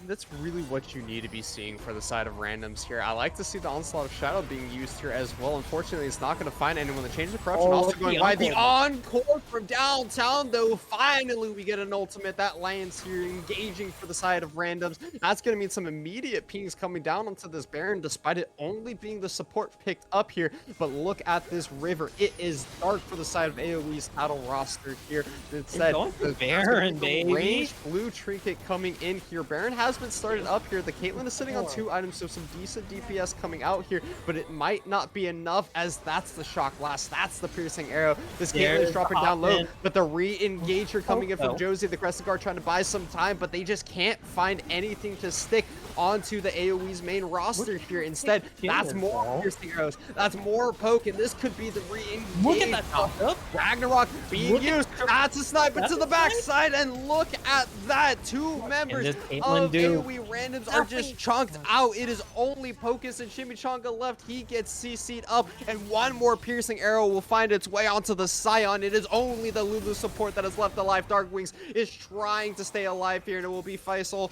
that is able to save his life with the flash and shield from over the wall, and Baron going to be the startup for AoE. Man, and it was the pick here for AoE randoms. They're like, yes, it's a 5 versus 4. Yes, we can force the fight afterwards, but you do take that Baron debuff. You do take a bunch of damage from that Baron. You use a bunch of big ultimates there. Sketch Dreams, Darkwing's more than happy to just throw out their poke from range here. It adds up. We saw how much it chunked this enemy team. Yes, the Shin's out, stacking armor. Yes, the Scion stacking armor. You know who's not stacking armor, Icarus? Seraphine, Caitlyn, Lulu. You blow up the Caitlyn, well, that kind of solves more or less a little over half the problems in these team fights. Let's see what AoE wants to do with this Baron, because now they will be in the driver's seat. They can kind of split apart this protect the Caitlyn comp just a little bit more. Force some shenanigans in side lanes, or if you want to, you can just heavily brute force, because you do get that bonus attack damage from this Baron. You can look to use that to poke. Never mind though, because the Fnatic Death Push. Never mind that. A little bit of caster curse, a little bit of caster over prediction here. Baron buff just going to be heavily charging in on this mid lane for AoE, as just want the objectives.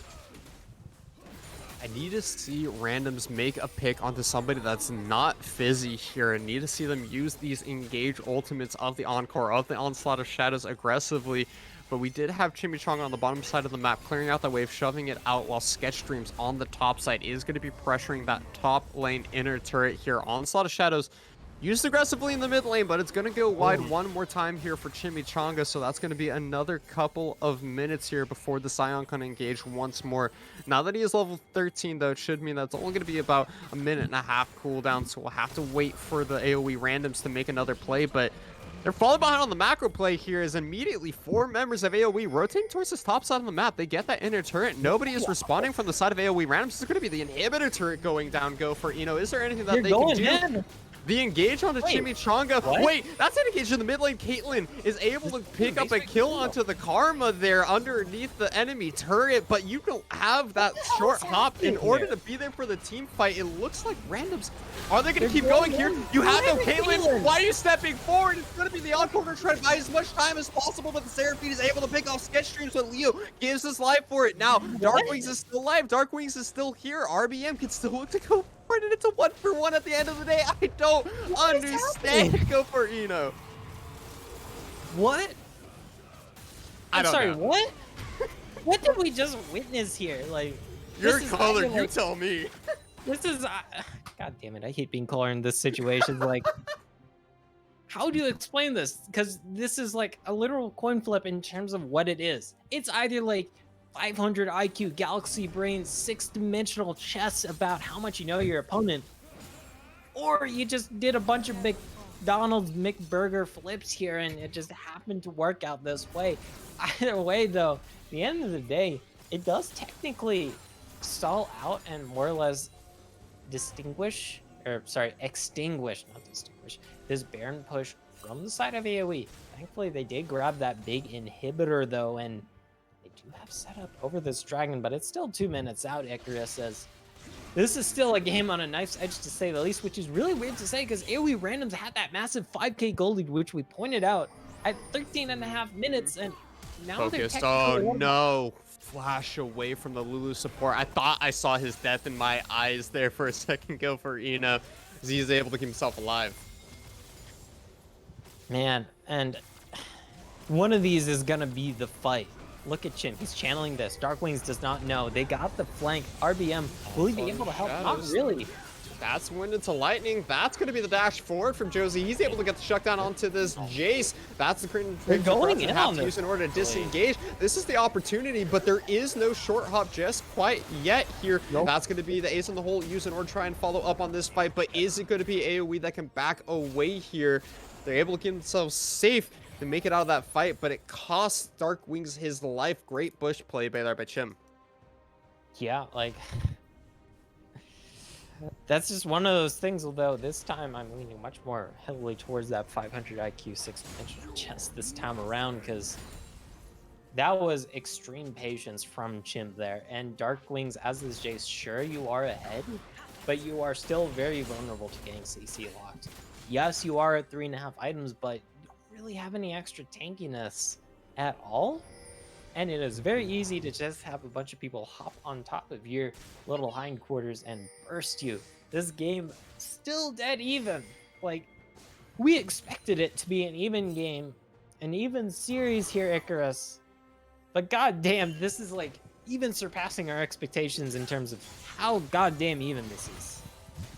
It's so tense because it feels like at any moment we could have this game suddenly just be over because AoE randoms, they had that 5k gold lead early. It is literally dead even on the gold right now, as you were saying. Go for Eno, as this next dragon is spawning in 15 seconds. We're also dead even on these drakes here, 2 apiece.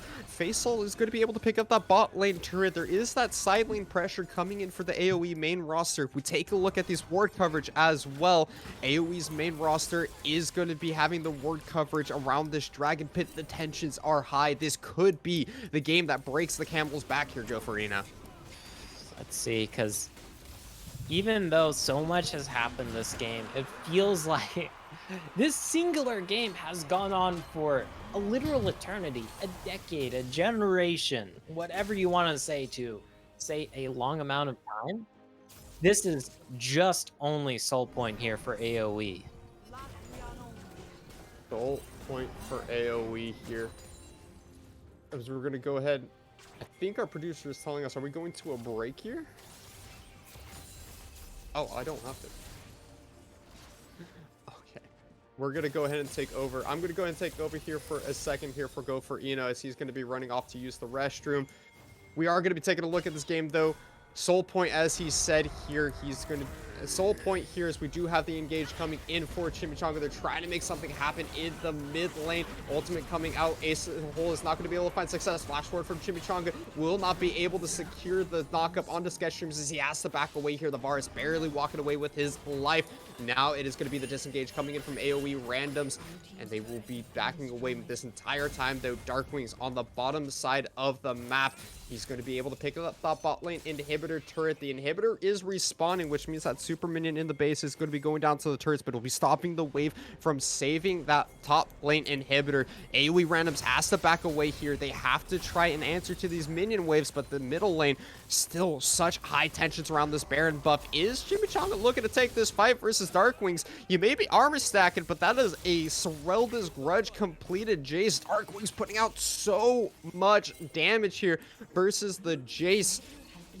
Backing away here able to get so much damage down onto the inhibitor. Actually, the teleport coming out early, that top lane inhibitor will be going down. The Baron started up here by AOE. They got a tempo play coming in for the side of the main roster here, picking up this Baron. Nobody is there to answer, and just like that, Baron secured by AOE's main team. With that, we're going to see this top lane inhibitor going down off the back of that super empowered minion wave there. Last super minion holding off an entire wave, meaning that the rest of that next wave can crash absolutely for free for the side of the main roster. And in return, means that it's going to be the reset coming in for AOE. They can use that top inhibitor to continue to pressure this bottom side, to continue to pressure this mid lane, especially with the Baron that they're able to cheese away here. And I do believe I have Goferino back here. Yes, thankfully we have answered the issue. Either way, though, that top lane inhibitor definitely a thorn in the side for AoE randoms because it let AoE pick up that Baron, like you said here, Icarus. And once again, the randoms are going to be on the defensive here.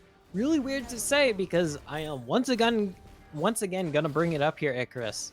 There was a 5,000 gold lead here for the randoms at 13.5 minutes in.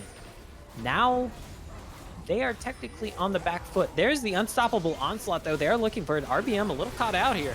They keep trying to force their way onto sketch streams here, but it is going to be RBM that is forced out here. Dark Wings comes in. He blows up the Lulu, but Caitlyn has gotten one in return. Look at how low Short Hop is here. The ace in the hole comes in. Dark Wings is down. It's a double kill for the 80 carry of randoms here, but are they going to be able to continue this one? Sketch streams. He wants to continue to try and find this poke. He wants to keep this one going, but there is so much healing coming in from Leo. Randoms has to back up. They find the team fight, and that's going to stall them some time in order to continue this game going for the side of randoms as they can clear out their base.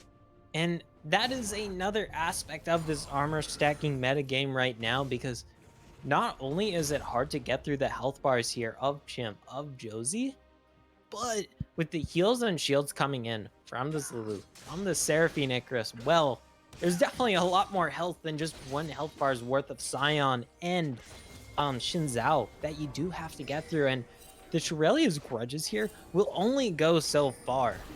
They will only go through so much armor. There's still going to be the lion's share of armor for you to go through, and it's not going to be getting any easier, any squishier from here on out, because there's the Thornmail, there's the Gargoyle Stoneplate for this Scion, and I'm going to take a wild guess that Chimp, he's going to be building another cloth armor item once he gets the chance. Go for, at this stage in the game, it's 32, almost 33 minutes going into this one. We were kind of questioning, where does the damage from AoE randoms come in once, this Caitlyn starts to fall behind, or once you start hitting these mid to late game team fights. Mind that, they're going in, baby. Is that as you get into these later stages, it turns into that long range carry. Keep your eyes on the backline member of AoE randoms here. Pocus is getting chunked out by these constant barrage of arrows and shock blasts. This Lulu does not get a play in this game. Caitlyn, the inside track is going over to AoE randoms. They want to try and potentially pick up this dragon instead of giving it over, but where's going to be the smite? It's going to be secured by Josie. The fight continues here. The encore comes out. Caitlyn has found one. Ninja has found a second. Jace is going to be able to pick up the Scion, but that is only the tank of the top laner in Chim that goes down here. It will mean that it is AoE randoms that come away with yet another successful stalling late game team fight, and now it is sole point of peace for both of these AoE teams. Man, oh man, and even though Chim goes down there, Icarus, he clogged up that entire choke point. Yes, we know that people can do that on their own, but usually that's in the context, well, there's a rumble equalizer in that choke point. You don't want to walk there. This is literally just Chim standing there menacingly. He is that dummy thick right now, Icarus, and man, this Caitlyn now 9, 4, and 8, just so massive. AoE, they're gonna have to pull out their magic tricks from last game when it comes to out macroing this randoms composition, because that is the reason why they did get these previous 2 Barons, why they did get the previous 2 out of 3 dragons here, Icarus. And they want to bring that magic back, because when you have this double lethality composition, when you have this Olaf jungle, in fact, when you have this purely attack damage threat composition, there's always that aspect of the timer taken away, the sands of time. the armor Mhm. stacking meta game here, because look how much armor is already being built up here by these top two members of Josie and Chim. And it's not just the armor that is being stacked here on the side of AoE Mhm. randoms. It is also the itemization of these carries here. Look at the full item build here from Short Hop, just picking up that RFC, which means he's going to be able to return some of that harass damage that's been thrown at him this entire game so far whenever he has that static empowered auto attack. He has that headshot available. He's going to absolutely chunk whatever Jeez. member he can right click on here. Meanwhile, we just finally see that Mirror Mana being completed here by Sketch Dreams. He just went back to base in order to complete the tier item, which he didn't have available in that last team fight. And it's typically considered a very important part of Poke Forest's build. And that's kind of the downside of him falling so far behind the early game and having to go for a very early Serpent's Fang and Sorelda's Grudge versus this armor stacking composition that AoE Randoms has for themselves. Now that he has it available, we can expect to see a Mhm. little bit more damage hitting that backline here. Pocus and Leo have to be so very careful because they have been facing a majority of the brunt of this damage to the harass composition that AoE has here. So when we're looking at this next Baron that is now just spawned onto the map, you have to keep your backline members safe if you are AoE randoms from this harass. Man, this tension in the air is so thick right now, Icarus. We can feel it here on the desk. I know we're technically remote here, but that is just how powerful this tension is because this game is still on a razor's edge. Like, take a look at the dragons, they're even. Take a look at the kills, they're even. Take a look at the gold, they're even. Okay, there is a noticeable difference in the towers, but you get that Baron buff, if you get that one good push, you can more or less negate that entirety of the tower lead if you are Mhm. AoE randoms, or just completely win the game if you are AoE. AoE are starting up this Baron, looking for their third of the game. Keep in mind that with these double lethality main carries in the lanes, it does slightly hinder their Baron taking capability since you don't have any attack speed on that Varus, you don't have any crit on that Varus, which usually helps them with the pure one-on-one DPS with these objectives compared to that Poke Bears. Never mind, because Darklings might just be caught out here with this Scion from Jim. Keep your eyes on Leo, who is there to help as well. Baron though, Darkwings is barely able to pick up that inhibitor before he goes down. There is a teleport available for Leo, but they there is can't not get going to be that one Baron in available time. just coming up now for Chimichanga. The Baron forced to back away there if you're AoE's main Jim roster, and does now have the randoms teleport. look like they want to start this one up. You got to get these teleports started. You got to get your solo Josie laners can get into the this arrow. Baron fight RBN because has to go AoE for that. wants to What's start the this one. 50-50? Ragnarok comes out, but the spite's secured by randoms. It is going to be the Olaf is Jim is alone in just the standing pit. there Our menacingly. RBM, you're going in alone because the rest of your team is not going to be there to back you up as the Baron has been secured by the side of randoms, and this could be the fight that finally secures this game for randoms in here in game 2.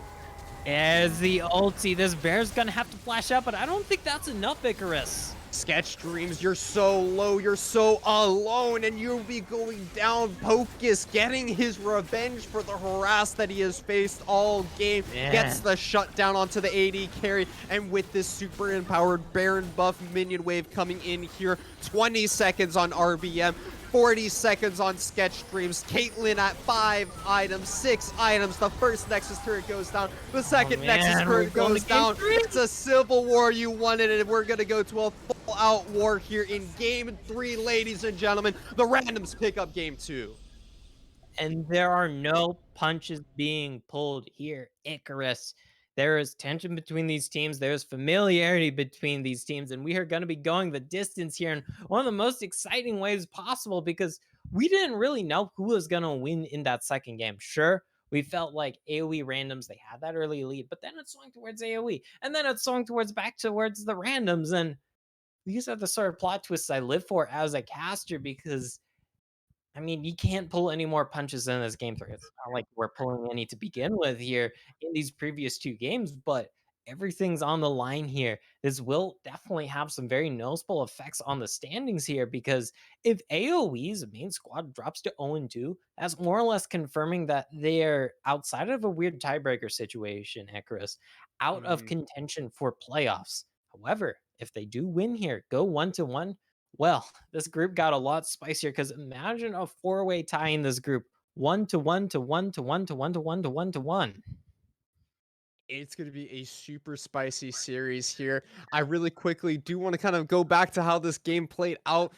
We love to see the storyline here of this game. You mentioned back and forth, and it kind of plays to how these two compositions were drafted. When you build that lethality composition, their mid game coming in so strong there by AOE, but the randoms playing around that Caitlyn, they had the early game lead. It feels like the story of both of those being Caitlyn mains. We know how it goes here. You're strong early, but your mid game, you just fall off so hard until you reach those later stages of the game with 4, 5, 6 completed items, and that armor coming in so powerful for the Scion, for the Xin Zhao as that game continued to extend forward. We have to wait for game 3 to know, though, go for Eno. It's a very tense series so far, especially after the second game, but the final game should help determine who is going to be the victor of it all. Ladies and gentlemen, we're getting ready to set up for game 3 here. We're waiting a little second, but still know if the producers are ready to throw it over to a break. But go for Eno, I want to ask you, are you excited for this third and final game, and who are you going to be giving the edge to? Okay, I've been excited this whole damn series, Icarus. You are just twisting the narrative, but that's what we do here on the desk. Either way, though, I went into the series favoring AoE randoms, and I still want to favor them going into this last game. But AoE have been showing their main squad tends to have the advantage in macro situations, and that second game, they're able to make that massive comeback, and had it not been for that massive armor stacking, that thorn in their side that was that Zion just continuously building armor item after armor item after armor item in that top lane, that does give a lot of credence here towards the side of AoE. It is going to be a very tense series. Macro versus micro, the mechanics in lane that we have seen from both of these teams, it's going to be very tense here in game 3, ladies and gentlemen. We're going to throw it over to a quick spectator delay as we get ready and set up for the champion select of just a regular break. You're right, producer, but it's going to be a fantastic series here. Final game should be very hyped to watch. Don't go anywhere. We're excited to see you guys for the final game of this AoE Civil War.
Welcome back, ladies and gentlemen, as we're getting set up and ready for game 3 here in the AOE Civil War. It has been a very tense series so far as we're heading into this final game of the best of 3 here. Means that we do have a 1-to-1 scoreline so far, but we quickly want to go over some of the other series that we have going on tonight because we do have some very interesting storylines and some other very hype matchups going on tonight. Go for you now. Yeah, and fact, speaking of hype matchups, I mean, the mainstream on Academy, that is Hmm. also going the distance towards 3 games here, which is not really expected. Sure, I think we all kind of expected EG Prodigies would put up a fight, would at least make it a 2-0 that Resolve had to earn. But the Hmm. fact that EGP were able to fight back, bring that series all the way towards the distance as well, kind of makes me sad in a little sense that we're stuck here not watching it. But at the same time, this is also a hell of a series. But for a quick rundown of how some of the other series are going, some of them have already been decided. Supernova did 2-0 Dig Mig. We did see Hmm. Wildcard Red 2-0 100X, as well as Zeus Gaming 2-0 Glaive, as well as C9 2-0 Dare. I mean, on the other side, we do still have Wildcard Black in a one-on-one versus the 1-1 series versus Maryville University. So we have a third series that is going to be going the distance here. Go for Enos. We're getting set up and ready to go into this final game. Game 3 here should be a very interesting game because it is going to determine which one of these teams is walking away with that sister rivalry and the bragging rights. But more importantly, for the main roster of AOE here, this might be the game that they need to win in order to keep their playoff hopes and dreams alive.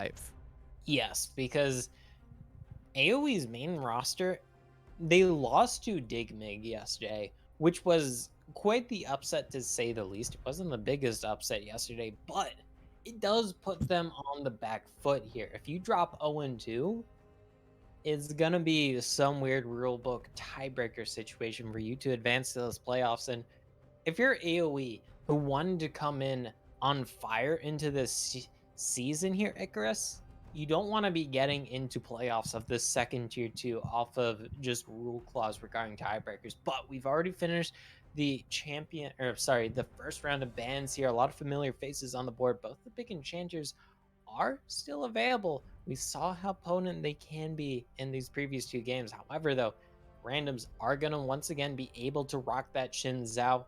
AoE, they're going to respond here with the Olaf once again, which did kind of work out decently well for RBM, but we did have some qualms with the rather heavy focus on attack damage in all the other carry positions.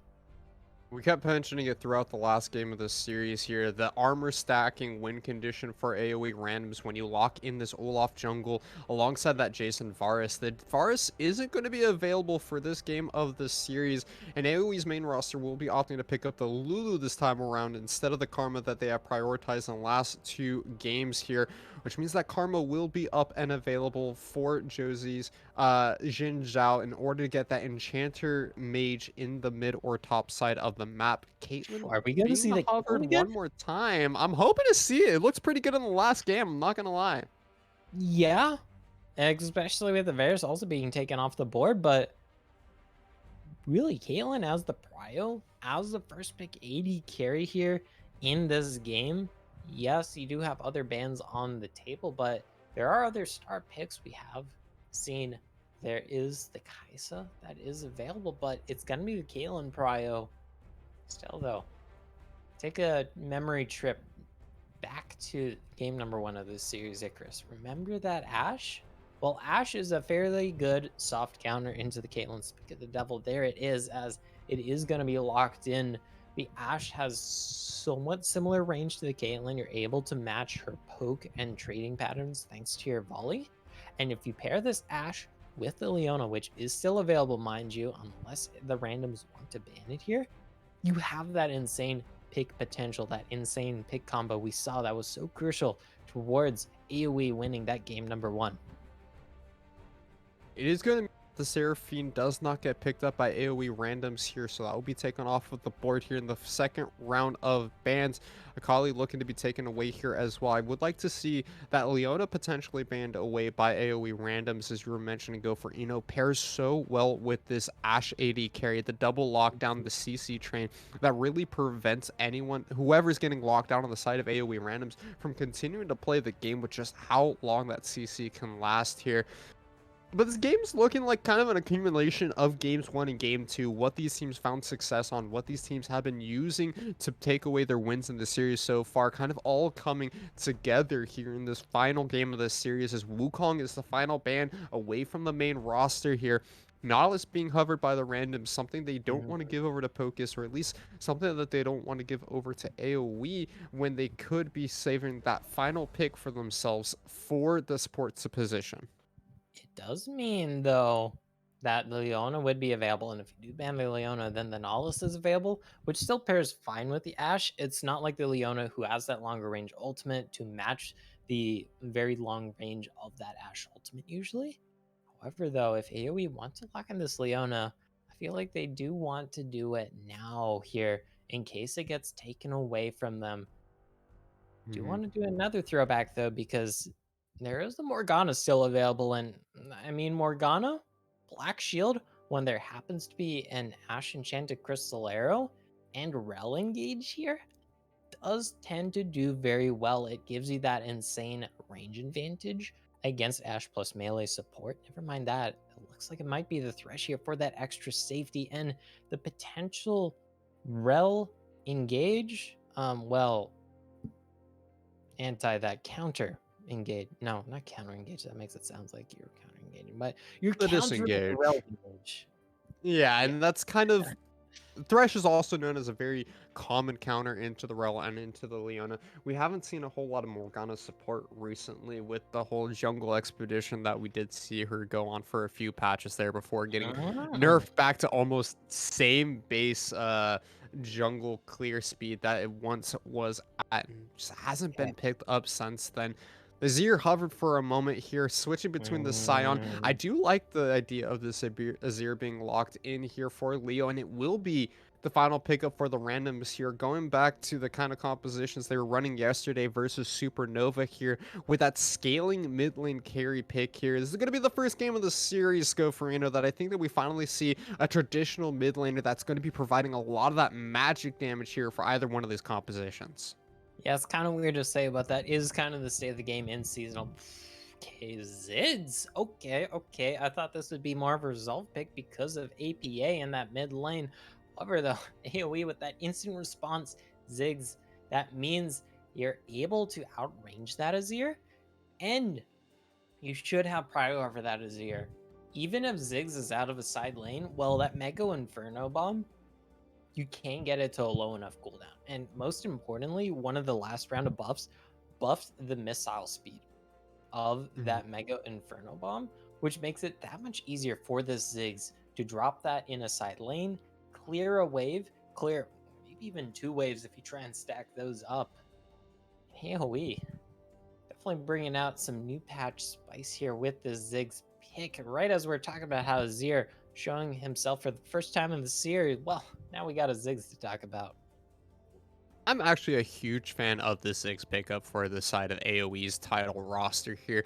I think it's just so insanely strong because you talk about how easily it is for the six to clear out waves, but really a lot of his power comes in from burst potential as well, and as well as his ability to take these turrets down so rapidly on the side of AoE. We've seen in the last game of the series, even in the first game as well, that it's really the main roster that goes for these turrets that is able to make some of these early to mid game macro plays. And when you include that satchel charge in there for the hands of Darkwing, it means he's going to be able to blow up these turrets just that much faster, that they're going to be able to push these neutral objectives and get that extra golden in their pocket just a little bit quicker. And that could accelerate these games in a position where you want RBM to be running forward. You want to really pick up the speed Mhm. and not allow for this Azir and Caitlyn to hit those 4 or 5 item power spikes that they like to hit in these later stages of the game. Yeah, because the Ash Ziggs, if you land that enchanted crystal arrow onto the Caitlyn, onto the Zir, it makes it easy for Ziggs, who has that natural long range. with that bouncing bomb, with the Mega Inferno bomb to really burst out one of these carries. But then also, like you said, it allows this Olaf or RBM to just charge in, get on top of one of these carries before the Karma can give him the move speed, before the Thresh can throw out the Lantern, bring him to even further away from you here, Icarus. There's no punches being pulled to an even higher degree in this last game, which is hard to believe considering just how this series has gone so far. I'm always excited to see these mix-ups in the draft, especially coming into game 3 here. It always adds that little bit of extra spice, especially when we look at that last game, missing out on these mages, missing out on that magic damage, having the Azir and the Ziggs coming in really does make this game that much more interesting because you're not going to be able to just rely on that armor stacking options that Mhm. AoE randoms did in the last game. Instead, we are going to see a more macro based game. We are going to see a little bit more of just clean, even team fights where you have to optimize for the correct targets. You have to optimize for just playing the team fights better rather than looking towards itemization to be the key and sole defining factor of how some of these team fights will go. Yeah, that kind of speaks to last game. The whole draft issue that was kind of coming out from AoE. Of course, this time around they have diversified their damage sources here, and also it kind of speaks to their strength here because with Ashe with Ziggs, their relative long range. If you have a strong macro game, I mean, having those insanely long range ultimates like the Global Ash Enchanted Crystal Arrow to engage from wherever, or the nearly semi global Ziggs Mega Inferno Bomb to Mhm. just get you free lane prio in whatever side lane you want here on, I mean, what is honestly going to become eventually very low risk. It lets AoE play to their strengths that we have been seeing throughout this series of just kind of out macroing the randoms. And that's really what won them game 1, right? We saw RBM going in with all those invades, stealing away little camps here and there. We saw them constantly just pulling the randoms across the map in multiple different directions, and they were never able to get a full-on 5v5 fight until that Enchanted Crystal Arrow came out by sketch streams, and by then it was a little too late for Pocus and the rest of randoms, as it was oftentimes the support role, the main shot caller for randoms that was getting picked off here. But, ladies and gentlemen, we're hitting into the final game here between AoE randoms and AoE's title roster. It's been an exciting series so far, and this final game will let us know which one of these sister teams is going to take it all home. Do not go anywhere. Do not touch that browser, as we'll be back in just a couple of minutes with the third and final game of this best of 3 series here at Risen Championship League.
Let's Welcome go. back, ladies and gentlemen. Let's go. It's the final game here between AOE randoms and AOE. They've stuck to the same sides this entire series. Go for Enos. We set up for this 5-point start one more time, and this is going to be the most exciting game of the night here as we determine which one of these sister teams is going to have the bragging rights. It was AOE randoms that were able to take away the 3-1 and challengers uprising, but we're going to have to see here today who's going to be the successors in the Risen Championship Series. Watch you, Caster Curse, and this be the most one-sided match we've seen all night long. God, I Either hope way, not. though, with how these two comps have formed up, we're definitely going to have some pretty chill level 1, but Fizzy, buddy, you're kind of behind enemy lines and have to be careful here. You have that aftershock proc, but... Oh no, he's dropping out so low! You cast a curse in it yourself, Wolfer. You know, you said it's going to be casual level 1s, and it's Josie that finds the level 1 first blood here. Fizzy up behind the enemy lines without anyone to support him. He goes down. So that's a certified bruh moment. Like, Fizzy Why? still has flash. You get Why it didn't out. he just W out of there and then flash out of there? I don't know, Gopher, you know. These are questions that only ask more questions. There are no answers. Definitely a hype way to start this game, even though I do sound kind of down about it, even though I'm kind of sounding like Freak with how I'm flaming these teams. Look at Josie, though. He might just be looking for a level 2 gank here. This is a level 1 Ashe who is not really known for insane mobility. This is a great bait, baby. Oh my god, great bait, mate, as he goes forward. That's going to be the dash and the second kill picked up by Josie. It will be return kill by Fizzy support here, but this Rel, you don't have the Ferromancy. There it comes in, but still the flash available, and it still doesn't get used. Oh, Josie, you don't have to do him dirty like that, though. Right now, Shin's out. Not even 3 minutes in. I just want to say that. That is scary. He gets the back here. He gets the early Ionian boots, which is definitely curious to me. I thought he would want to go for either the Merc Dreads or the Plated Steel Caps this game, since he is the Soul Diver. However, though, with how hard he is snowballing, having access to more of those dashes in, having access to more of his abilities to just outtrade the opponent, I can't see the value in that. And RBM won't really be able to respond to this because Josie and RBM both started towards their bottom side of the jungle. RBM just going to path towards top side. Can't really sprint towards that top side with when that play happened. And the fact with the early tier 2 boots for this Xin Zhao, meaning he's going to be able to get back lickety split Icarus. I mean, RBM, he's trying, but he's only going to get these Raptors, which is definitely a nice little consolation prize, but it's not going to make up for that big 2-for-1 in the bot lane. Yeah, and when you have this Xin Zhao Josie, who's been kind of a player that we look at to be the carry force of AOE randoms this series here. We saw in the last game, he found a lot of early game leads, and this time around, when he has that strong early start, it only inclines us to believe that he's going to continue to run away with this game. Finally, RBM might be looking for a play on the bottom side of the map in order to return the power that has been brought out by the randoms here, but the Dark Passage will be taken at the last second there by a short hop in order to make sure he's safe. Just feeling his senses here that there's something going on, something fishy around this bottom side of the map. And that is the power of the Dark Passage there. I mean, we saw just how long of a range that was. We see how long it stays around. This Kaylin here, more than happy to just continuously pick up the CS before taking that last second lantern on back is short hop. Either way, though, with that insanely electrifying start here, things have at least calmed down somewhat across the map, and this top lane and mid lane probably going to be pretty trade heavy, and we're going to be very jungler focused this laning phase, I feel, Icarus, because it's going to be on these junglers, their earnest, to really start off fights here, as there's another bait in the bot lane. Another bait on the bot side. This time, Fizzy finally gets the flash out. This might mean that the Rel finally gets out safely here, but Pocus, he wants to look for a death sentence. They're stepping very far forward. Leo also has the advantage here. The flash play will mean that RBM is pulled back, and Leo is the one donated the kill here as Zir being donated. an extra early game advantage.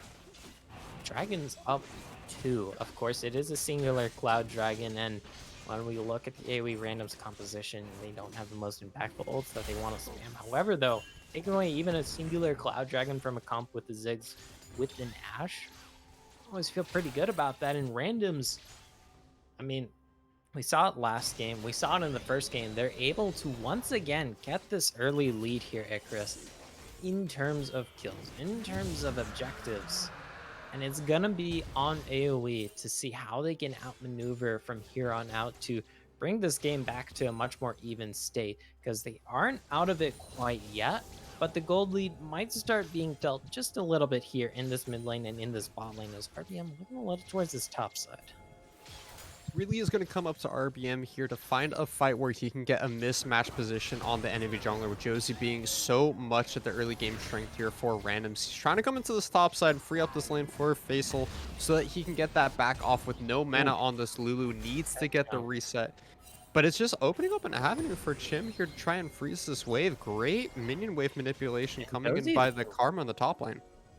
yeah, and Josie could have looked for that 1 versus 1 had it not been for Darklings cry on that mid lane and roaming on up, and Fizzy being there much sooner.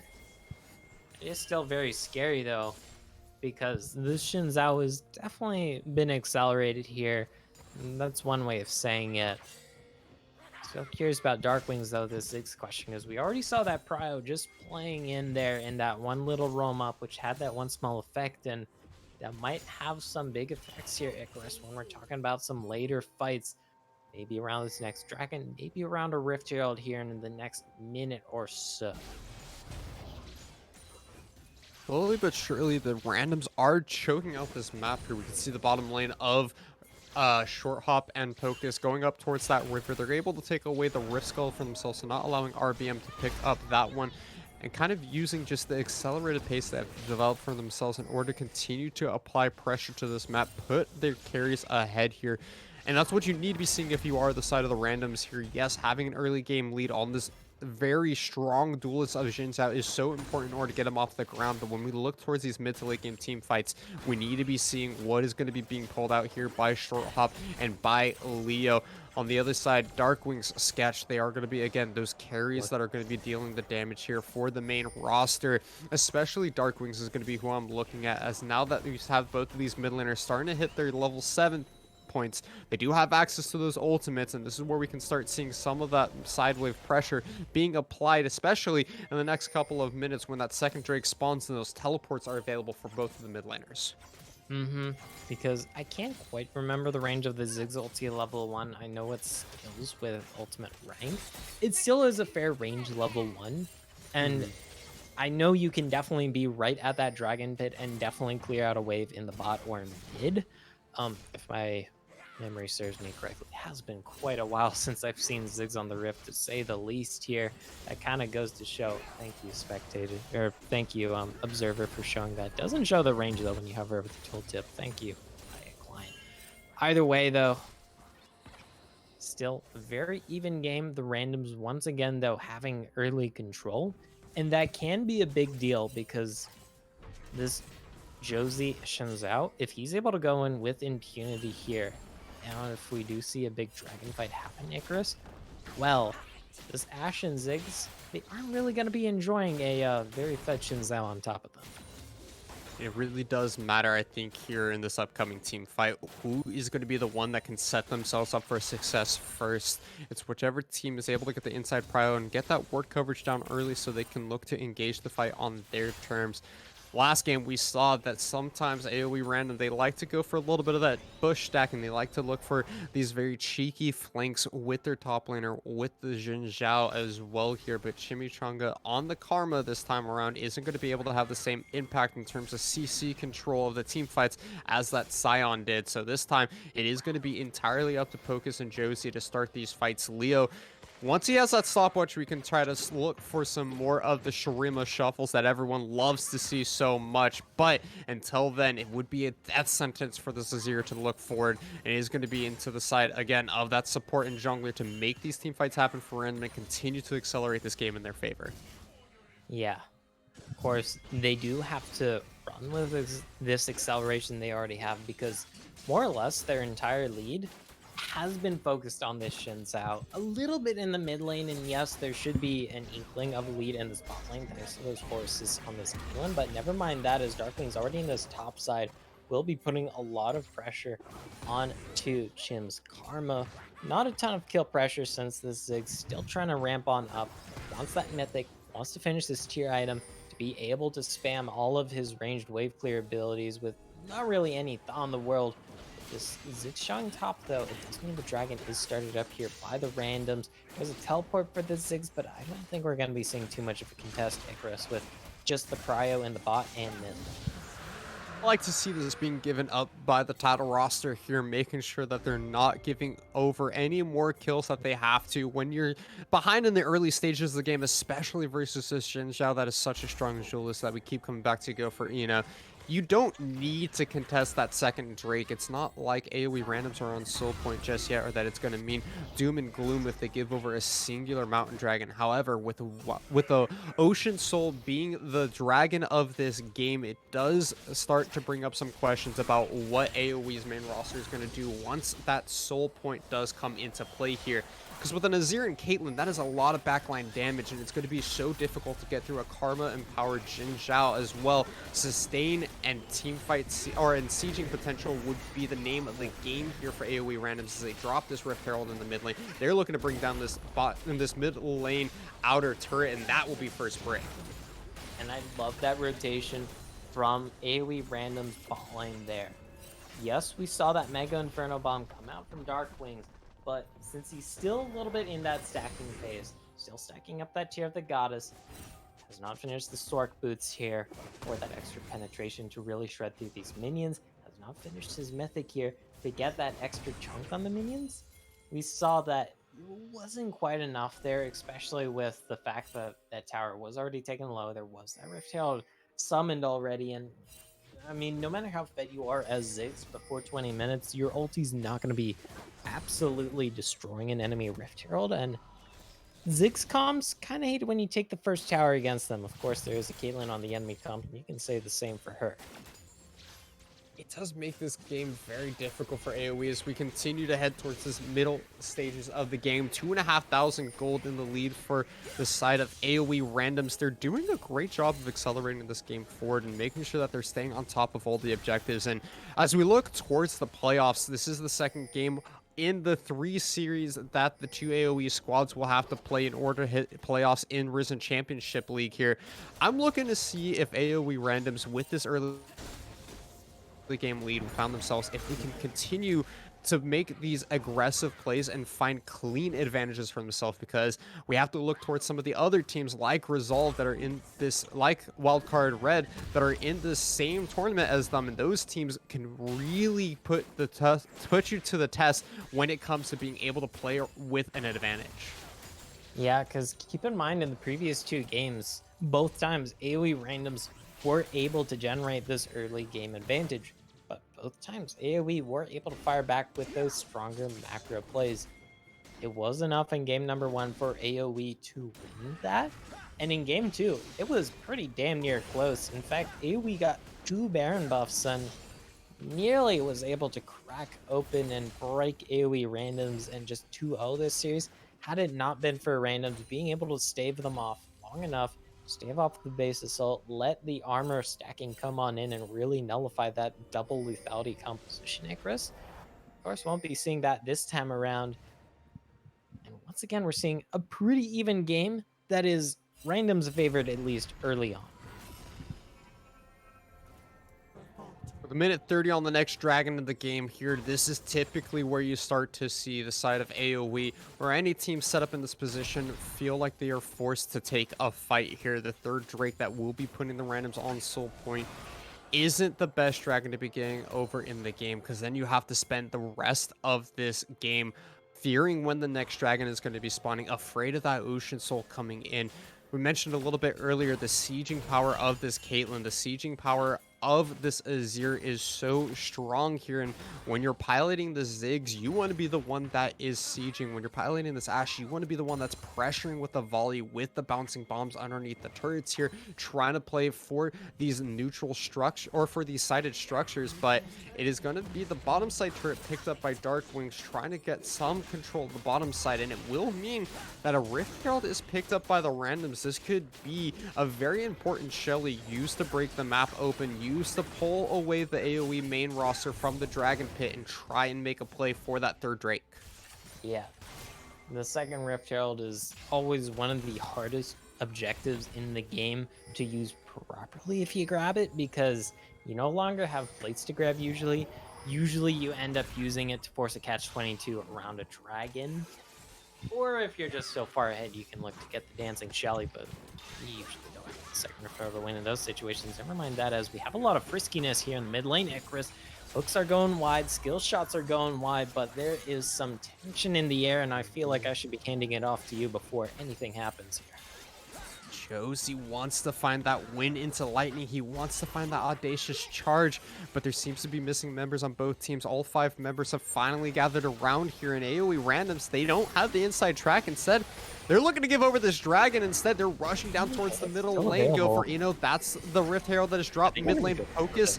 He's playing defender here. That's going to be the hook. That sentence barely missing here. Also keep your eyes on that turret established by Leo. That means so much damage dropping down to this mid lane inner turret. It goes down, and AOE randoms, they're continuing to push here. It's gonna get a second charge here? Okay, it doesn't. But AOE randoms there have the inside track. And we saw Darkwing's Mega Inferno Bomb there. He doesn't really shred through the wave. You could argue it was a little bit of maybe mispositioning because it didn't hit the entire wave, but of course you do want to hit the some minions in order to kill them. It does show though that this Ziggs, even though that the side of AoE was completely severed off from that turret Icarus, the Inferno Bomb kind of doesn't care about that. They were able to respond to that. They're able to stop this decently fast stacking that was coming out from AoE randoms towards that potential Ocean Soul, and at least put a halt on that for a few more minutes. This game still dead even. I know we've been saying that all series long here, Icarus, and it just goes to show how great, how much of a banger series it is. Both of these teams are fantastic, full of fantastic players, full of fantastic ideas and rosters that just come with their own unique way of playing the game. And yet it feels like they're both clashing so hard in this series here because they want to be playing around their star-studded junglers in Josie, in RBM here. And it's really been the Josie game so far, this final game of this series here, 3-0-1 on that Xin Zhao jungle. We keep coming back to it. He is able to get that Rift Herald that crashes in the mid lane, and slowly but surely, AoE randoms have been growing that gold lead for themselves. 3K, now looking at 3,500 after picking up that topside turret donated over to the hands of Leo99 on this Azir. And we're looking towards these mid-game stages with that first Drake being picked up by AoE. It means that they can stall out this Ocean Soul for a little bit longer, but Baron is going to be coming up in about a minute and a half here, and already the randoms are trying to posture aggressively on this top side of the jungle in order to establish some more dominance. Although, we are starting to get towards that point, because interestingly enough, we bring up this 301 Xin Zhao, but we haven't really seen any kills here since that first gank of the game. Jim might be in a little bit of danger here. It is just Dark Wings who might be a little severed off himself. We have to look for the hook. We have to look for the lantern here as the ace in the hole actually. Oh, mama. So well played there by the randoms. The ace in the hole coming out is going to help Chimichanga secure that kill on the sideline there by the solo lane Karma. It was Darkwings who thought he had the flank, but he's the one that goes down for his efforts at the end of the day. And that means 30 seconds before this Baron comes up, the Ziggs is down. It won't mean that they can start up this Baron right away, but it will mean that that bot lane turret should go down in just a second here. It does also mean vision control, river control, jungle control. Gonna be going over to AoE randoms as that One pick will give him decently good free reign over this map to keep this Baron lit on up in case there's any sneaky takes. Keep this dragon lit on up that is going to be spawning in just under 1.5 minutes because yes, AoE did stall it out, but if the randoms pick up this dragon, they will be on that soul point. And if they get Ocean Soul here as the randoms, AoE will hate immensely facing into that since Ashe and Ziggs are decently poke based. And Ocean Soul kind of counters that poke based game style very hard, very succinctly here, Icarus. It seems to be the number one counter most of the time is these very sustainy style gameplay champions, and Ocean Soul really makes that all too easy for the side of AoE randoms. I do want to take a look at the itemization so far, despite the fact that we're looking at a 5,000 gold lead here for the side of AoE randoms. We don't really see too much we didn't see too much of an advantage in items until just now. The RFC getting completed by Short Hop, along with that Zanya's Hourglass for Leo, so we could be looking for those Shurima Shuffle plays coming in Look from at the this Azir. setup. Oh, Oh, the Enchanted Crystal Arrow going just wide with Dragon spawning in 15 seconds. This is no good for the AoE team. yeah. Respects to AoE though. Looking for the pick there with this Ashe. This is the strength of the Ashe pick when we are looking at the mid to late game. Yes, she's able to put out fair DPS and team fights. Yes, you are able to get through frontliners given enough time, which isn't a ton of time. But that Enchanted Crystal Arrow is a hell of a drug, and a swing and a miss right before this objective stings that much more because if you land that, you burst out a member, you have pressure over the map, you have tempo over the map, Icarus. It lets you swing back this map control that we were saying just a bit ago was in favor of the randoms. Well, picture a world where AoE gets that pick with this Ashe. Maybe they get a kill, maybe they get two, depending on how it shapes out. They get themselves two dragons. They have control over this Baron, but sadly, that's not how this shapes up, as they are going to be on the back foot once again here. And that will mean that Soul Point is going to be secured here from AoE randoms. They're going to be looking towards this fourth Drake of the game for themselves here in the next 4.5 minutes. But as you were mentioning, go for it. You know, Baron is the next name of the game here. It is the next big objective for both of these teams. And for now, the AoE main roster does have control of that pit, and they're looking to gather around this mid lane one more time. Enchanted Crystal Arrow is back up and available if Sketch Dreams wants to look for it. But every time we look towards this top side of the map, Real Big Meme has been trying his hardest to sneak away this Baron, and it looks like this time around he's finding it a great success. No one from the side of it started to see this yet. Josie finally rounding around the corner, sees that it's been started up. The teleport finally coming in from Leo. When does this fight start? There's been no arrow. There it is. It's coming in. The Ralph finds the shutdown. Going over the Real Big Meme. It's all chaos everywhere. Leo's trying his best to stall this one out. Caitlyn doing so much work in the backside, but he trades one for one at the end of the day. The final undertow coming in from Real Big Meme will secure the kill, but it is Leo with the teleport, the double kill, the triple kill coming in from AoE randoms, and they have secured themselves a 4 for 2 at the end of the day, and Azir is online, baby. And I had to look away for just a second because my dog was just growling at me like, ooh, I want to go after a lock. I'm like, please, Zuki, this is something serious. I'm casting right now. We can't go. And she's like, ooh, I don't understand what League of Legends is. So I just ignored her, and I missed that entire fight because my dog wanted to go out on a walk. I know, this is animal cruelty. Either way, though, randoms really solidifying their foot there in that fight, and now there is that massive triple kill picked up here by Leo, who can scale up into a monstrosity. I mean, hell, he's a monstrosity already here, Icarus, and it's just so tough to deal with this Azir now. And we were saying that we needed to see the transition of the carry role going from Josie into either Short Hop or Leo, and that team fight really is going to be bolstering the pockets of this Azir here. He's able to pick up a needlessly large rod and a second stopwatch for himself off of the back of that. So double golden time available for the mid laner of AoE randoms here as they're starting to get set up on this bottom side of the map. Baron was not secured after that team fight as they had lost their AD carry and the health bars were too low for the randos here, but instead they will be going back into these jungles of AoE's main roster here. They will be taking away some more camps, and they are looking to once again pressure this top side of the map, making sure that they're not giving over another opportunity for really big memes to try and steal away this Baron. And even though it is still a noticeable 5k gold lead here for the side of the Randos, yes, they are on that sole point. I mean, you can feel the tension here, Chris. You can feel just how much of a knife's edge this game is on, as Chelsea might be looking for this. Would be a rough sell there for me with Leo not quite in the area just yet. I was going to be getting a feel for each other here on the Rift, as we do have under a minute and a half till this next dragon, which might be the final elemental dragon of the game here. If the Rangers do pick it up, Icarus, and I assume we're going to be seeing some big action around that.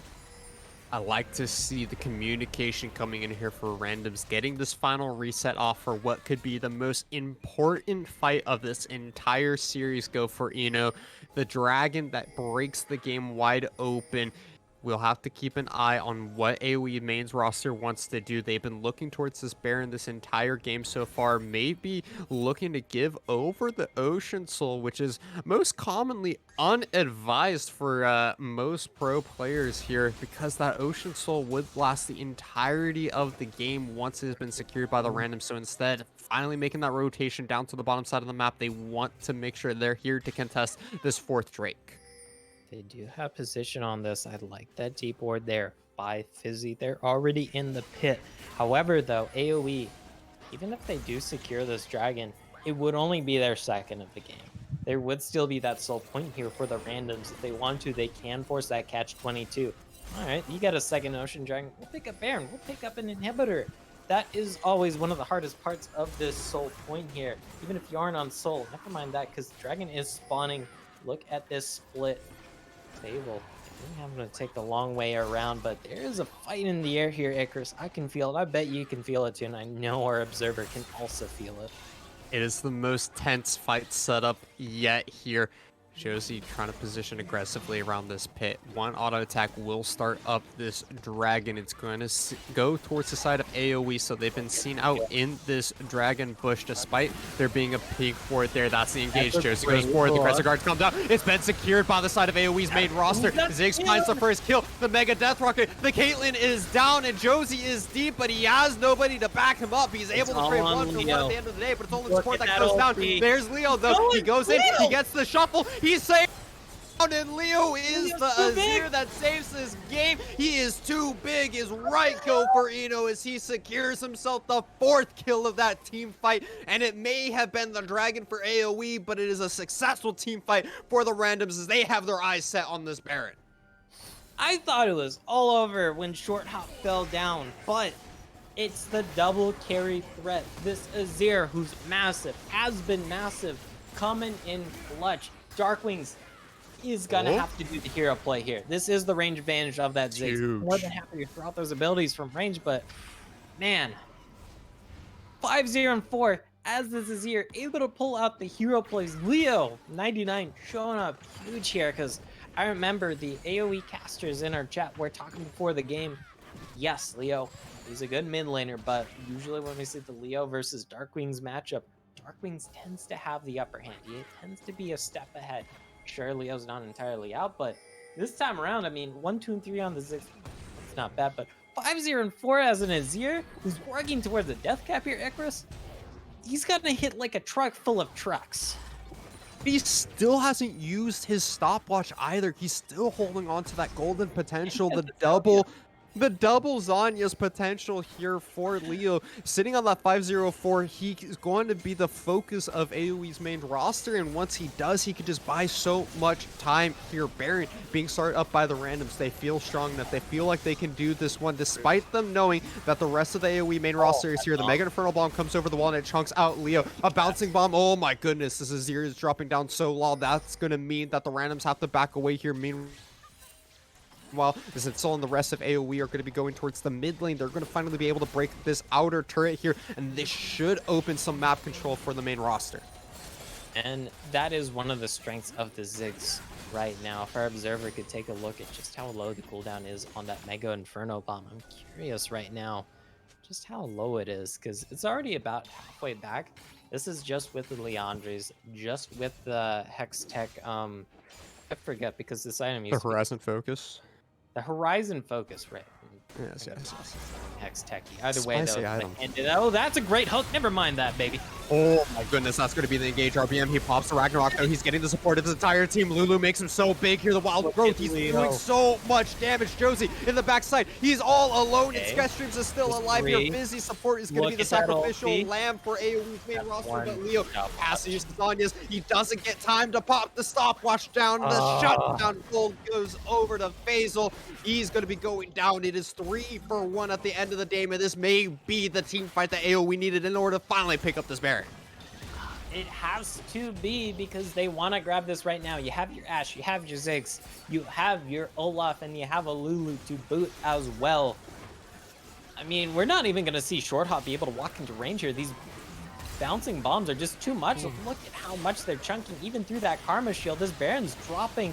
They're going to do something. They have to do it now. There's a teleport available to Chim if he really wants to here, but I don't see any wards for him to really teleport to. And AoE, they bring the wood chipper there to absolutely shred through this enemy team. Both Josie and Pocus drop there before Leo and Short Hop are able to put in the damage they need to turn the tide of that fight. Tensions. We keep coming back to it. The back and forth, the evenness of these games here. AoE, they find a couple of successful team fights. They're able to stop the soul stacking. They still have to fear this next dragon spawning in 45 seconds here. They may have found themselves out of the deep waters here so far, but they are not completely out of this. They're not completely in the safe zone just quite yet here. 35 seconds on this ocean dragon. It is still soul point for the randoms. They can still secure this final Drake that they need in order to have that regeneration power, but Dark Wings has finally come online. He's completed the Saris Embrace. There is so much going on for AoE here with this Baron buff that they also are being able to get control of this middle lane here. 15 seconds to go. And this Baron buff is helping them out so much because Ziggs with Baron buff can be obnoxious. That's a good hook, but it is onto RBM. Taking a quick peek at the main Academy stream right now, and this series on the mainstream is just as banger as well, but I will hold that thought because that's a great arrow. Crystal arrow, that's Pocus, that's the shock collar that gets stunned out. The flash over the wall is able to keep this stress alive for now. Immediate disengage from the randoms here. Tensions are high. Dragon is going to be started up here for the AoE main roster. They're going to try and burst this one down, but there is a couple of wards in the back of the pit. Josie has found his way over. They don't know he's here. There's a pink ward inside of that bush. Do they have an idea? They throw a pink ward down. They know RBM gets hooked, but that's the unstoppable force. He's going to go Ragnarok. Is going down here. Josie's going to be bursted out. Ballsy is able to stop Leo. It is a wipe here. Main roster is able to secure the dragon. It's going to be returned by Short Hop as he gets a pick onto Fizzy one more time, but his 3 Ocean Dragons picked up. Do you believe in miracles go for Eno? This series has just been such a roller coaster here, Icarus. We knew last time these two teams met up, it was close, but it was 3-1 still in the end. Yes, it could have gone either way, but 3-1, there's a difference between 3-1 to 3-2, but this series feels like we're going to game 5 and we're just in game 3. Like, God, This should have been Silver Scrapes after the first game, I swear, with how much like excitement there's going on. yeah, like this is a play-by-play paradise because it is all hype and no breaks right now. Of course, this game, with all that has been said and done, with how much that has passed, we are 34 minutes into the game. Okay, just shy of 34 minutes into the game. Both of these teams on soul point. In the dead heat of the last game of the series, it is still only like a 1,500 gold difference. That is how close this game is. Oh, okay, that would have been death there had there not been a cleanse, but this is so close, and it's gonna come to a head here in a few minutes, whether it's around Baron, whether it's around the Soul Dragon, because one of these teams is gonna have to crack. One of these teams is gonna have to fall, and it is gonna have such big ramifications on the standings here for who might go to playoffs. My God. It's the just damage. so tense here. This mid lane inner turret finally going to get blown down here. The Baron buff, I think, finally wearing off of the side of the AOE main roster. They didn't really get much with it while it lasted, but instead, it's a secondary push that they're able to get with just the change of tempo here. Go for Eno. They back away from the mid lane, which is going to provide an opportunity for the randoms to push New out this turret. mid wave. They took But the look flank at the here. flank they're trying to We're set going up here. for it. The There's chance the of ult. Crystal Arrow. It goes wide. The goalpost coming in there for the main roster and randoms. They're able to back away here off the back of that. They have to just walk away. They do have the inside track here. Darkwings does not also have the ulti, but they would be having to push all the way towards that next turret. And this is a razor's edge. Like, please keep it away from your children here, audience, because they will cut themselves trying to shave themselves. It's just how close this game is. And it's not going to be over yet. We have the base siege coming out, but of course one of these teams happens to have a Ziggs. And that Ziggs with his 3 items, well, 3.5 items at this point, working towards that Void Staff as well. We've seen just how much damage that Mega Inferno Bomb and maybe a stray Q can do towards this Caitlyn. Already pops that lifeline shield from this shield bow, as there's the ulti, there's the cleanse. Arrow. Josie gets CC'd up. Busy in the That's backline. That's a Karma shutdown. Solo Karma is taken down at the very start of this fight. The Caitlyn is dead. Leo, are you going to be able to do enough? No, the Azir is short to follow, and it is going to be a clean fight coming in from the AOE's main roster. Josie is left with no team to support him. Focus. You can flash away, but the satchel charge throws you back in, and you have to just back off as much as you can here. But this might be the game here for AOE's main roster. They fell behind early goal for Eno, but they are looking to end out this final game of the series. They want to keep their playoff dreams alive. We thought that this game was over with the Xin Zhao pulling ahead in the early stages of this game, but with some fantastic mid-game, late-game macro play, AOE's main roster takes the series in a 2-1 fashion. Oh!